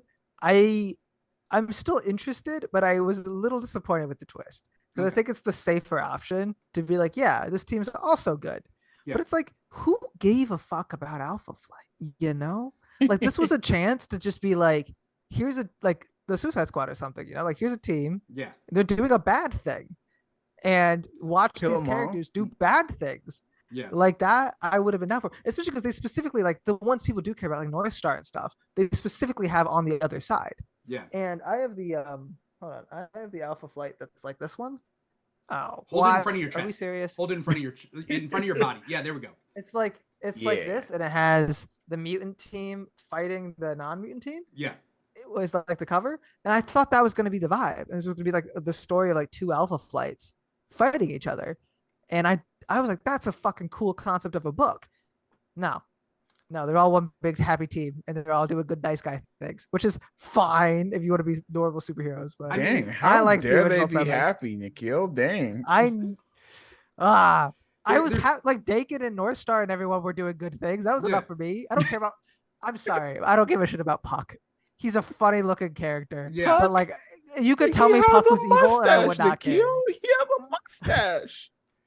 There's two thoughts I had about Alpha Flight. One is that the twist was very reminiscent of X Factor. Is it X Factor or X Force? The original. The one where the original 5 X-Men Oh yeah, are it's X Factor. X Factor. It's X Factor. So, Yeah. X Factor, like going and saving mutants under the guise of being mutant hunters. So there was like, it's essentially this. And then the second thing that somebody brought up online is that Shaman would not, given the history and ethnicity of Shaman, would not be part of this like government mutant hunting kind of organization. I agree with, but also Shaman hunted Wolverine. It's like I don't Like specifically, like it's in not character. all mutants, right? No, but like for the government, like they were like, "Hey, our weapon escaped. Go get him," and then they did, and he was part of it. Like I don't know. It is weird. Shaman did give me pause. It was like it's funny that he of all people is on board with Because Orcus, that's problematic. but like I don't know. He could be on the good guy side. Like he could fucking flip teams too. It's fine. Have two rival. I know Alpha Flights. nothing about Shaman. I really don't. I know nothing about other than Alpha he's just Flights, native. He's Native American, is what I'm trying to say. And given, Well, Nice. he's native Canadian. oh yeah, Ooh, yeah. First Nation, I think is what they call it, up there. Yeah, He's First Nation. but like, why would he join up? I don't know, but we'll I see don't know where that series goes. It's fine. I mean, it is fun that they're It's all like fine. pretending. It's fun enough. It's just I was so jazzed about this idea that they were like fighting the good guy version of Alpha Flight. I was like, fuck yeah. And then they're like, we're not doing that actually at all. Don't worry. Do you think Okay, I Orcus have is a going to have a question. gala? Oh, sorry. I have a question. Do we know who Captain Krakoa is yet? We Has that been don't. revealed? Do we have It's any not theories on who confirmed. it could be? There are some I'm theories. 90% sure it's Hydra Cap. Yeah. Especially with how many Nazi-esque speech he was giving and like how much he loved Baron Strucker and everything. I'm 90% sure it's Hydra Cap. And they mentioned like last time Hydra Cap was around, he tricked Deadpool into something randomly in the issue. And I'm like, yeah. It was Secret Empire. I thought Deadpool killed him. Deadpool. Oh, killed he comes back to Coulson. life at the beginning of. He comes back to life in the beginning of the Oh. comic. It doesn't matter if he's dead. Oh yeah. Like in the beginning of Uncanny Avengers, he comes back to life. Um, And Deadpool people have killed- pointed out, I didn't notice this either, but people have pointed out that the scene where he like breaks through the thing and they make a joke, like, "Oh, he's so excited," is like a direct comic rip of Captain America breaking out of the Of egg Judgment with the Day. shield. Yeah. Yeah, Interesting. I think it's Hydra Cap. Cap? But Okay. Captain Krakoa has been like just in the couple pages that he's been on has been really interesting to me, because the idea that like I don't know, it's a false flag thing. It's a Orcus ploy. It's not even a mutant in the suit. Like it's supposed to be Cap. I really dug the Free Comic Book Day comic that's like from his perspective, and then he like beats the shit out of Cyclops. I found him less interesting in this actual story because I'm like, who is this random man? And just jumping out of a plane. But also it's like pushing my suspension of disbelief, because if it is Hydra Cap, like Blob, you've known Cyclops for 50 years. Like it's condensed, sure, because of time in Marvel, but like you know Cyclops. How are you thinking this is Cyclops? Like it's not even a full mask. It's only half a mask. How is this working? Could you tell your friends from just like right here? I feel like I could tell my friend's voice is the thing. Yeah, I could tell both of you guys. Versus Captain America's voice, which is also going to be a very famous voice. Yeah. In this world. That's what gives me pause. I'm like, why do they not know? Do you think Captain America has a unique voice in universe? Yes. It's I think Captain America has a very higher booming, than you think it is. I think it's a very booming, rousing voice all the time. I think booming, but also soft. I don't think it's too. Hello, fellow Americans. Yeah, that just all the time, constantly. That would turn me That's off. how I read Captain America. If somebody said that and like was like rah rah rah, come with me, I'd be like, I hope that he speaks with a transatlantic accent. That would be amazing. That would be so fucking funny. What is that's like the old style it's like the 1930s radio people. It's not, to my understanding, a real way anyone ever spoke. It's like a thing they did for a publication, but it would be absolutely perfect and so right for Captain America to actually talk that way all the time. I would love it. Just like, whoever you are, your attacks have become predictable. Captain Krakoa, God only knows that you'd have to done what you'd have done if I weren't here to stop you. Come on, that's pretty good. That's fucking awesome. I loved it. You sold me 100%. But okay. He has to have a transatlantic. You know what? This is canon now. I love it. No, it is. No, I'm fully on board. You got it. Disguising yourself in the uniform of your enemy is a violation of the Geneva Conventions, Captain Krakoa. Is that JFK? Was that? JFK has a sort of vibe Yeah. to it as well. Yeah. I don't know. Also, back to the magic point. I like magic in the X-Men up to a certain degree, I think. Mm-hmm. I find always the mutant powers that are being magical to be funny, but I don't know. I like Madeline Pryor. I think her being magic works. I like the demonic stuff always. Yeah. So I'm a big fan of the Hellfire vibe. The Dark And X-Men there's Squad's the other pretty question. cool, though. It's so fun. I love the Dark X-Men Squad. And that one shot, there's a shot of Gambit like just chilling on a post as he like blows up a car or whatever. It's like his silhouette. It's beautiful. I was like, damn. They're You're gonna make just a Gambit cool again. Rider, though. Like, I love. Was he I ever am, not though. cool? No, Gambit's cool, but like a lot of Krakoan age, he's just been like, hey, fun guy, you know? And like talking about his cats all the time. I I'm like like, let stay-at-home Gambit dad be- Gambit. He's married. He is, but like let him still be cool. Like Gambit was the like the X-Men you didn't know if you could trust originally. And he's supposed to be morally gray. He's not done a morally gray thing in a while, excusing tying a woman to a stove in Rogue and Gambit, which was, I think, supposed to get people ready for him to be on Dark X-Men. Because like up until Rogue and Gambit this year, he's not done anything that's like a little sketch in a while. Let the man be sketch. He's I a think sketchy he should guy. Be a dad. I think him and Rogue should have a kid. I think he should also be a dad, but he literally can't be because they made a big deal.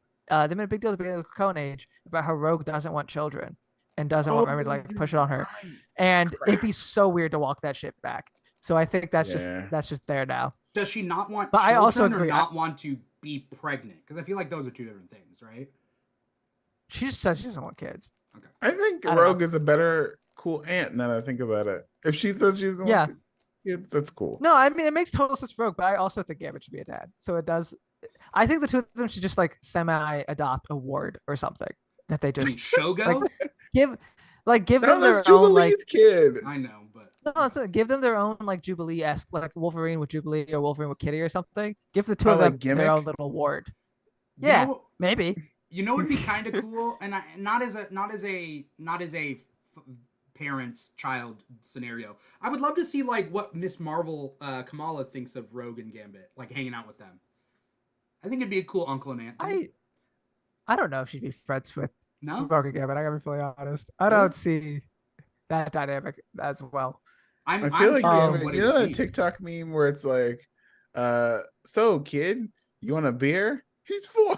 You know, like I don't know what to Yeah, And that's why I want Gambit to be a dad, because he would not know what to do Well, with like a child. it's also Gambit has. I think it's just a way of like writing stories with morally gray quote unquote characters. But like Gambit has this weird proclivity for saving children. Like in every one of his books, all the time, he has to save a random kid constantly, and it's Yeah. like, why are you? What is this? Why have you always finding children to save? And then they'll point out jokes about it. Like in one series, I think it's like Quicksilver recommends that they go save some kid. And Gambit's like, I agree. They're like, you agree with Quicksilver? And he's like, of course. It's saving a kid. Like it's the one thing I do. Favorite kid. You know what? They could do the comic book solution of like, think about it this way. Gambit has a kid that he didn't know about that he had with some probably what's the member of the Thieves Guild? What's her name? Oh, you talking about Belladonna, his ex-wife? Belladonna. Yeah, you know what? Belladonna and him had a kid. Never told Gambit about it. Turns out, That'd be Rogue, you have fucking to be saucy. a stepmom. That'd be fucking saucy. There's this kid on Krakoa now. Do you know who Escapade is? Escapade. No. She's in the New Mutants now, but she's like her backstory is like being a thief and stuff. And I would love. You know, I Gambit dropped Escapade team up. New Mutants because I only cared about like one half of it. There was like the space team, and then there was like the not space team. Remember that? It was like split into two Oh parts. yes, it got infinitely better after that. That was the dug Oh! in. The cool trans person. That's yeah, okay. I could see it. I could see it. It works so well, and also her power is vaguely roguish because she like she switches places with people. I think it would work beautifully.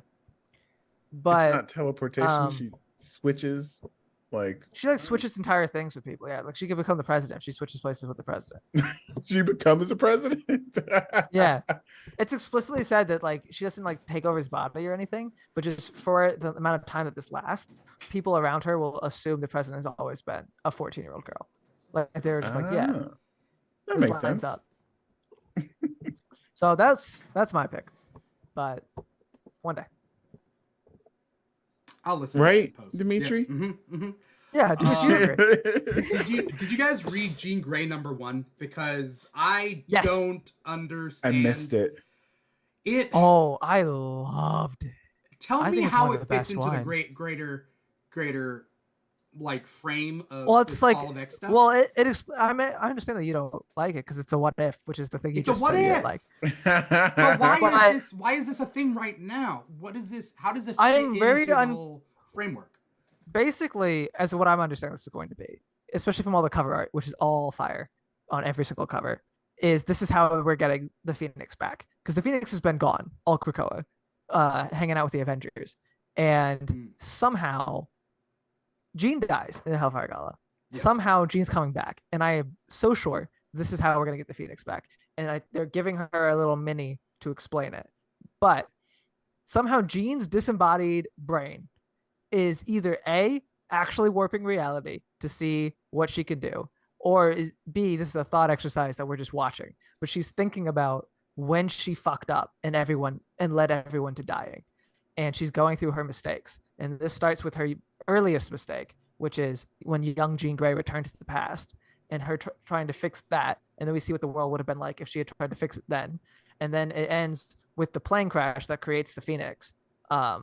That we see at the last issue. So the next issue will be, I assume, what if I didn't do Dark Phoenix is going to be the pitch. But How does this bring Phoenix back? If it's Phoenix, a what if alternate timeline situation. It's not, because it's like the true part of it is Jean Grey is doing this in real time. It's just a matter of what distinction she's going to reach at the end. You know? Because she's looking for a way so that everyone doesn't die. And she's testing them out. This was not one that worked. And I think we're going to see lots of ones that don't work until she eventually solves it. And I'm willing to bet, fan theory, the way she solves it is becoming the Phoenix before the Gala. And this might also help fix the Gala. Okay. But it's very disembodied consciousness looking through time is the vibe I'm getting. And playing around with the timeline a little bit. Yeah. Again, I'm unclear if she's just thinking and we're seeing her thinking, or if she's actually fucking with time. That part I don't know. Okay. But I'm down for it. I thought it was expertly written. I was like, damn, this is fucking awesome. It was good. It was also a what if, and I don't like my what if. I don't like what ifs. Like what ifs are very, very specifically like. I like what ifs in very specific situations. Just like I like that's totally fair. DC's Elseworlds also. Like sometimes DC's Elseworlds will be like, well, what if the Justice League were cowboys? And it's like, it's so boring. It's just You don't like cowboys? No, it's not about that. Like I don't recently care did about Dark what Knights of ifs. Steel, which was good. Because it wasn't just what if the Justice League was in medieval times. It was its own story with changes, and it felt like its own thing. I like what ifs when they stick very close to the concept of what if, which is what if you make one change? Like this one is like literally they make one choice, which is not to wipe their brains as kids. And this is what happens because of that. Yeah. I don't like what ifs when it's more like what you were talking about, where it's like 6,000 changes. And they're like, what if everyone's a dinosaur now? Like, okay, but that's not even close to something that's happening. Right. It's like also the thing I had with the show was like, what if Thor doesn't get outcast from Asgard somehow leads to all of the aliens partying on Earth in 2014? I was like, I don't get how that worked at all. Yeah.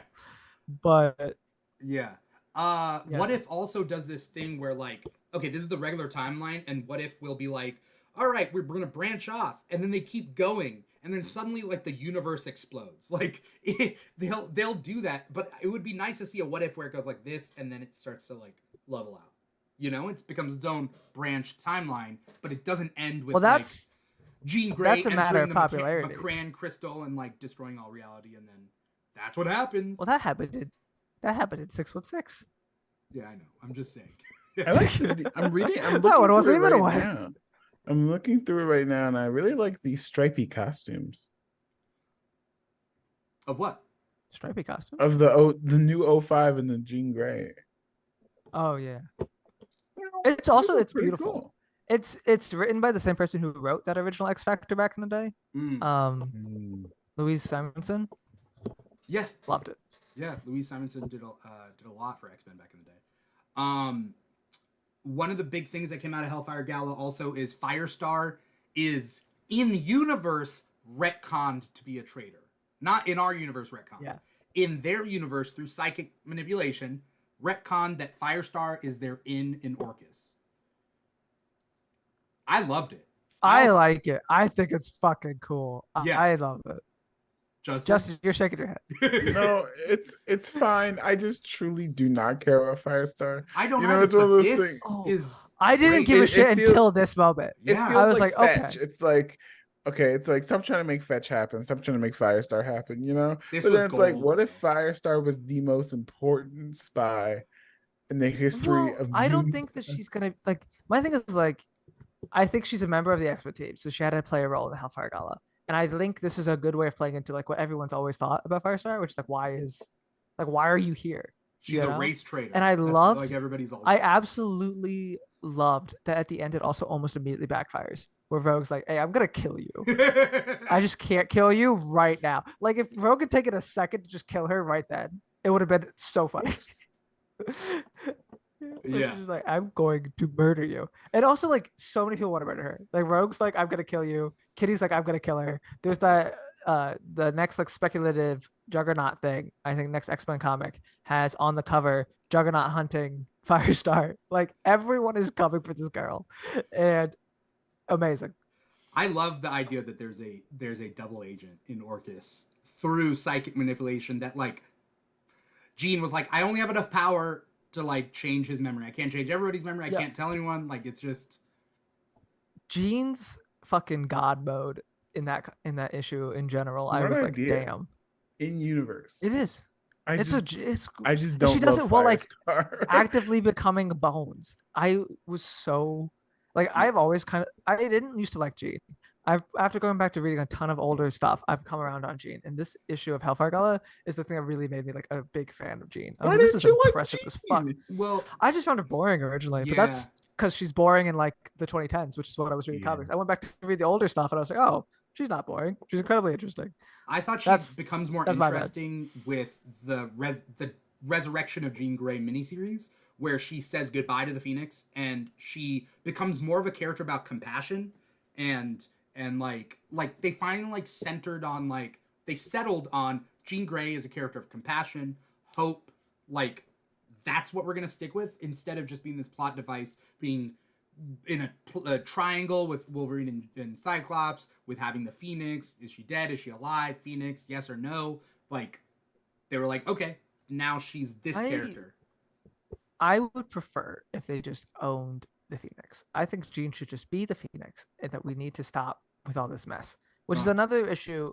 Or another thing I like about the Jean Grey #1 is that it harkened back to the idea that the Phoenix is just part of Jean, which is what it was originally. Yeah. And not this like literal cosmic bird that hit her. But like she manifests that fucking thing as a teenager Yeah. without ever going into space in that issue. So like, is she just gonna unlock the Phoenix again? Mm-hmm. I hope so. I don't know how that plays with why it's occupying Echo right now, but like, Why don't they just make it? Why don't they just make it that there's a Phoenix egg? She gets a young Phoenix power, so it's slightly less powerful, and the Phoenix gets to go out into space and like live its life. I don't think the Phoenix eggs are different Phoenixes. I think it's the same Phoenix reborn. Can it be a different Phoenix? Like, you know what I mean? There's Like, only just- one I- Phoenix. or she my gets a Phoenix fan theory- feather, Phoenix feather, and she's like, boom, I'm Phoenix. And like, My separate. fan theory of this, that the only way this makes sense to me is that, and I feel like this might be soft canon, is that Jean, when she goes in the original Phoenix saga into the Macron crystal, that's like the nexus of all realities or whatever, Mhm. and that the Phoenix is an element of her own personality that has then been spread across all time and all reality. And so it is its own thing, but it's also part of her. And that is the only way that I see them making sense of. It's Jean originally, and then later Yeah. it's a cosmic bird. Have they ever done That's a my pitch. mind gem, like a link between her and the mind gem, like the infinity gems? I truly have no idea, but also I doubt it because I don't feel like the gems mattered as much until recently. Especially into X-Men canon, right? Like, Yeah, exactly. yeah. I don't know. Interesting part. What are you guys looking forward to coming up with this Fall of X thing? Me personally, I don't want Krakoa to end, and I don't want them to just go back to I don't want them to go back to pre-Hoxbox status quo. I But like, absolutely what are don't we want them thinking? to ever go back to the fucking school. You don't want the school? Well, create the school. Like, have the school be not- I separate, can't- right? I You can feel have, like, I'm saying this all podcast. you can have fucking New Mutants set the school. I don't. That's fine. Yeah. But this idea that came from like really from the movies, like the movies were the first people to do the school is a big actual functioning school with lots of students you don't see. Yeah. And then they were like, oh, let's put that in the comics. That's good. And ever since then, it's just been like Harry Potter with X-Men. And I'm like, let them. I like Krakoa because it gave everyone a new status quo. And I'm liking Fall of X because everyone has different things in different places. But it's like, where are these fuckers? You know? Like, where are the Starjammers? Do something with them again. X-Men in space. It doesn't have to be these literal fuckers. Cyclops is down there. It's fine. But like, I want the Super Guardians. I don't know. I want the Guardians. I would the Shi'ar Guardians back. Yeah, Yeah. the Imperial Guard. It's Yeah. just shit like let the X-Men branch out. Let them explore their other stories that they've gotten to explore in Krakoa Age. And I don't think they're all gonna live in a big happy family in Krakoa again. At least not now. Maybe in like 10 years when it's like a big event they could do, like return to Krakoa. But I think we're gonna see a much more displaced X-Men team. I'm fine with that. And I'm looking forward to it. I want them to keep Krakoa, to keep Mars, but also to keep the school. So there's options. Krakoa shouldn't be the only home for mutants. I also think that, like, hopefully their hope is that, like, America and the world can change and accept, instead of running away from America, like, trying to enact change. And part of that means living in America, living in these countries. You can't, you know? So much of the Krakoan age was also just focused on like maybe this wasn't such a good idea. Like the whole Kurt trilogy has been maybe we should be doubting this. The whole thing with Immortal X-Men has been like, what is happening? So I feel like if they were to keep Krakoa, it would have to be such a massive upheaval. And I would like if it was just a setting now. If it's like Madripoor or something. Like you could just go to Krakoa, and if the head of Krakoa is like a B or C list character. So it's not like the biggest thing anymore, but it's like should you be go to Roberto. Krakoa, Doug. you check in with Doug. Oh. Sure. It's Oh, like, oh, Doug's okay. there. Yay. Well, Roberto's, you mean like Beto? Like Sunspot? He's not even on Krakoa. I know he's on No. Mars. Morocco. I know he's on Mars, but like he's tried his He's gonna come hands. back? Cypher. Yeah, why wouldn't Mars people be able to come back? You know, but yeah, okay, Doug. I'm staying on him. He's a Night Sea of Araco. He's settled. I think my pick was Callisto, is who I would like to see it, because I think it's time the Morlocks trade out the sewers for a big tropical island. They could just and have their fun there. like sex, you know. Yeah. I don't know Let 'em how have much sex sex. they're having in the sewers, the Morlocks. You know. Well, right now they're in like an Arizona retirement home. Was like the Krakoa for Morlocks. So they left the sewers and went to an Arizona retirement home. I don't know, but I think that they should have it as a setting, have it as a place you can visit. Part of me wants Sebastian Shaw to literally own it, like he wants to, just so that they could keep doing Hellfire Galas. I think that'd be such a funny way to write it in. If it's just Hellfire Island now, and every year there's a Hellfire Gala for a different reason. I want Shaw, but dead. I don't know the likelihood, because I think Shaw dead is a much likelier option. I need of what Shaw, we're gonna get like, than him actually owning Krakoa. If they are hunting down people, they need to put an end to Shaw. Well, because he's the actual traitor. He's the real Firestar. Like he's the. Yeah, that's true. Justin, what are your hopes and dreams for what comes next? I don't want Krakoa to go away, but something has to end. You know, I'm scared that they're just gonna blow up Mars to give us like that kind of Oh, I hope not. What about the like opposite? yeah, and I really All hope- mutants go to and- Mars. Well, that's what That's Orchis wants. I don't think that's a satisfying conclusion if it's just exactly. Orchis wins. It's And they're not. like, It's yeah, we did not. it.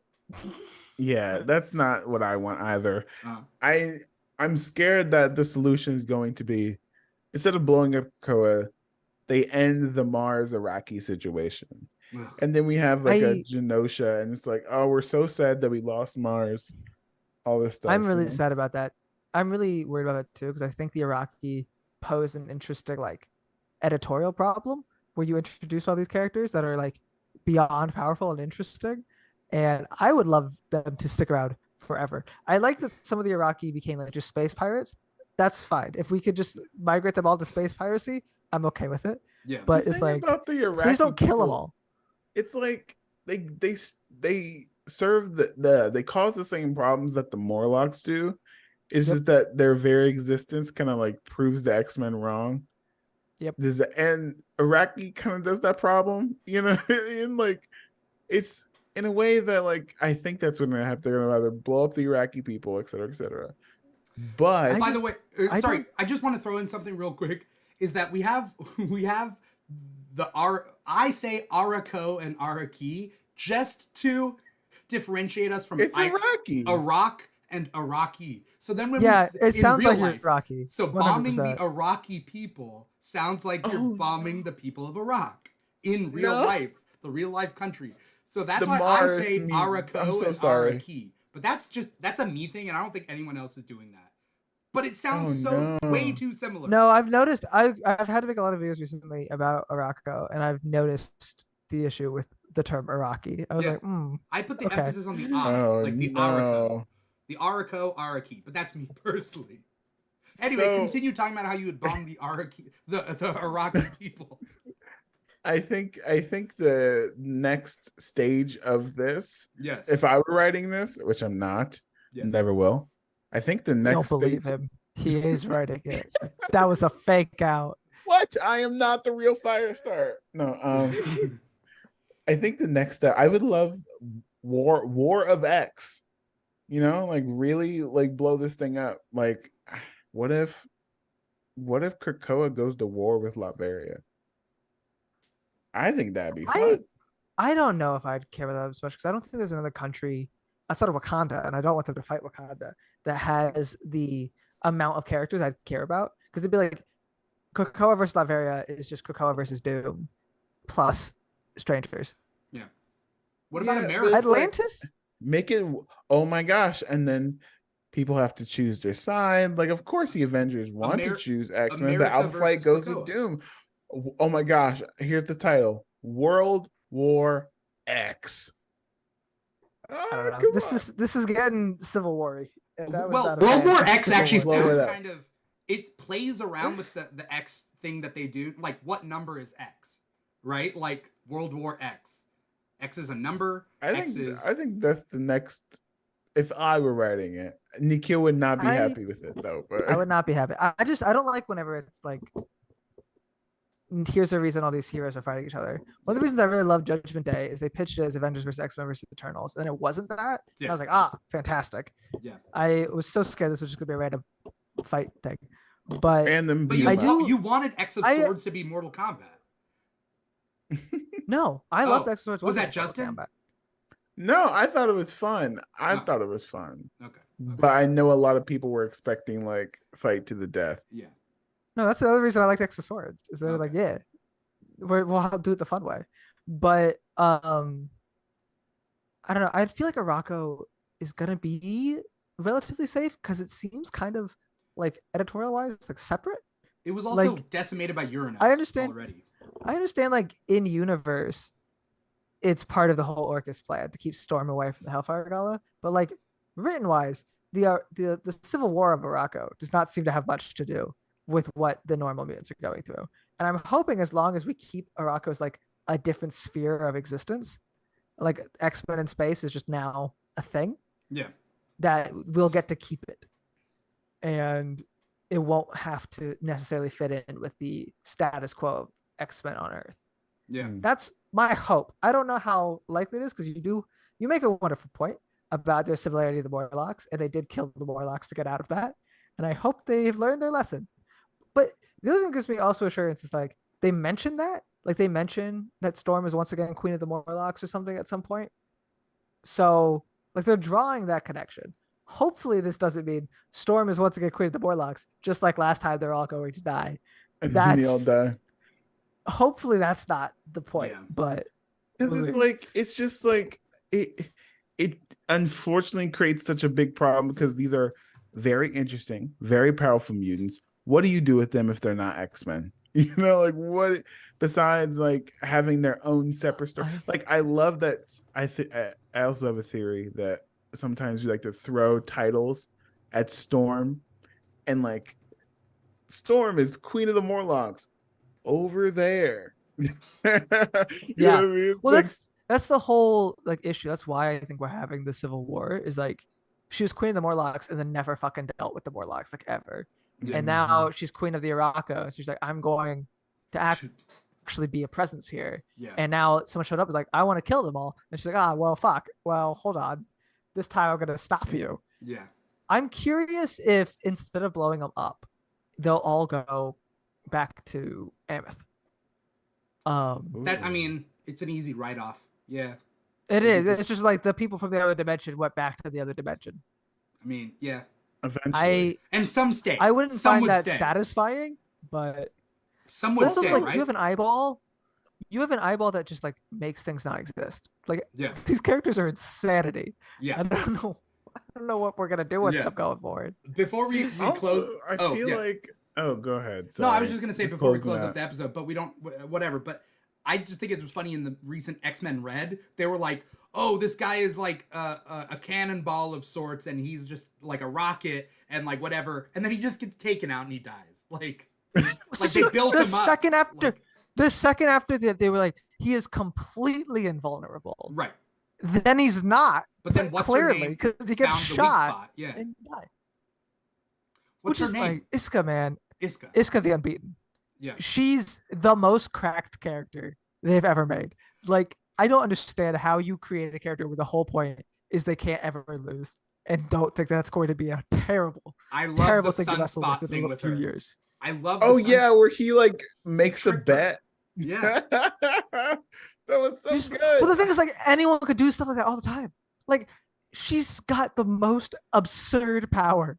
I Even at that point, Yeah. oh, why does she like if this guy's completely if this guy's an omega level cannonball who's Yeah. completely invulnerable, yeah. but not if he's shot by this particular In the person mouth because this particular with an person arrow. can't lose. Yeah. Yeah. I I just thought it was funny. But yes. it's crack. It's hilarious. It's so funny, but she cannot be allowed to keep walking around the earth for so long. So like, how do she you is make her too lose? absurd. I think Orcus That's is gonna grab her. How do you make her lose? Ooh, remember that gun that Moira or got shot with that took away her mutant powers? Oh yeah. Yeah, that's the same gun Forgeman from back in our way earlier conversation. Where you Easy can kind of sort of- peasy. Yeah, like a sniper. Hope But, like, the Summers thing is is, a like, good shot. Can Boom. you take away her powers, or is Well, that I don't think considered the shot would losing? ever connect. That's my point. I don't think it would work. She Oh, can't shit. lose. Well, unless It wouldn't if work. you would have to convince Iska that to truly be unbeaten means to take away the powers and welcome death.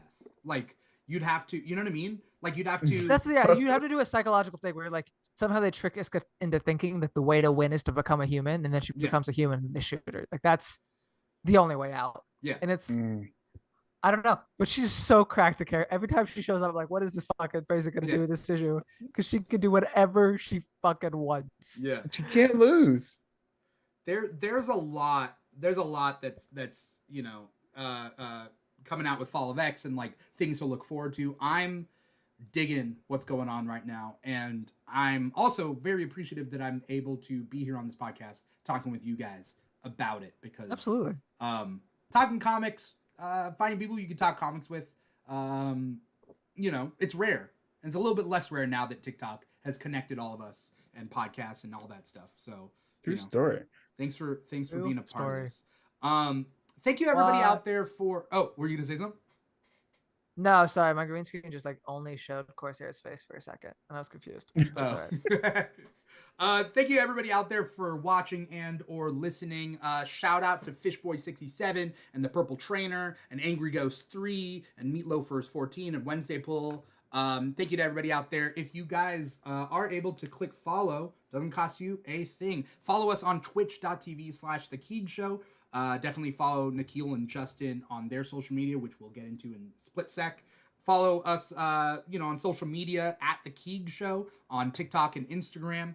Those are our two main social media, but we're on other social media, Threads included, and I'm waiting for Threads to figure themselves out. But we're all over the place. We're on Threads, but we don't do that much. Until I'm also on Threads, hashtags. technically. Me too. I'm also on Threads. But everybody out there, follow, subscribe, comment, do your thing out there. Before we get going, Nikhil, where can we follow you on social media? What do you got coming up? Anything you want to plug? Nikhil Clayton on TikTok and on Twitch here on this lovely app. I will actually be live on Twitch in like an hour. So come on by. All right. And then Justin, where can we find you online? Same questions.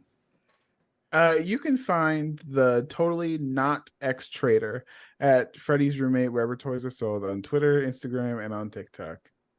Very, very nice. Both of you guys do amazing work, both in your content creation and whenever you guest on this podcast. So thank you guys so much for being a part of this. For everybody out there, once again, follow Nikhil, follow Justin on their social media. And if you want to follow the Keeg on all our social media, that's cool too. Patreon.com/The Keeg Show as well, if you want to check that out. We do 2 different shows a week right now because of the WGA and SAG after strikes. We have taken away our after shows, but we do comic talk every Thursday where we talk about that week's comic book releases, and then we also do the Keeg Talks comics right now. So right now we do Fall of X. Next week we're celebrating Hispanic Heritage Month, so we will be talking about characters with some amazing guests. And the week after that, I think we're talking about Daredevil. So definitely stay tuned for that. But basically, follow us on social media to find all those schedules at The Keeg Show, TikTok and Instagram. Other than that, thank you, Nikhil. Thank you, Justin. Thank you, everybody out there for watching and or listening. Our podcast, Apple Podcasts, Google Play, SoundCloud, Spotify, iHeartRadio. Once again, I'm your host, Dimithri Perera, and this has been The Keeg Talks, X-Men's Fall of X. Take care, everybody. Bye-bye. Bye.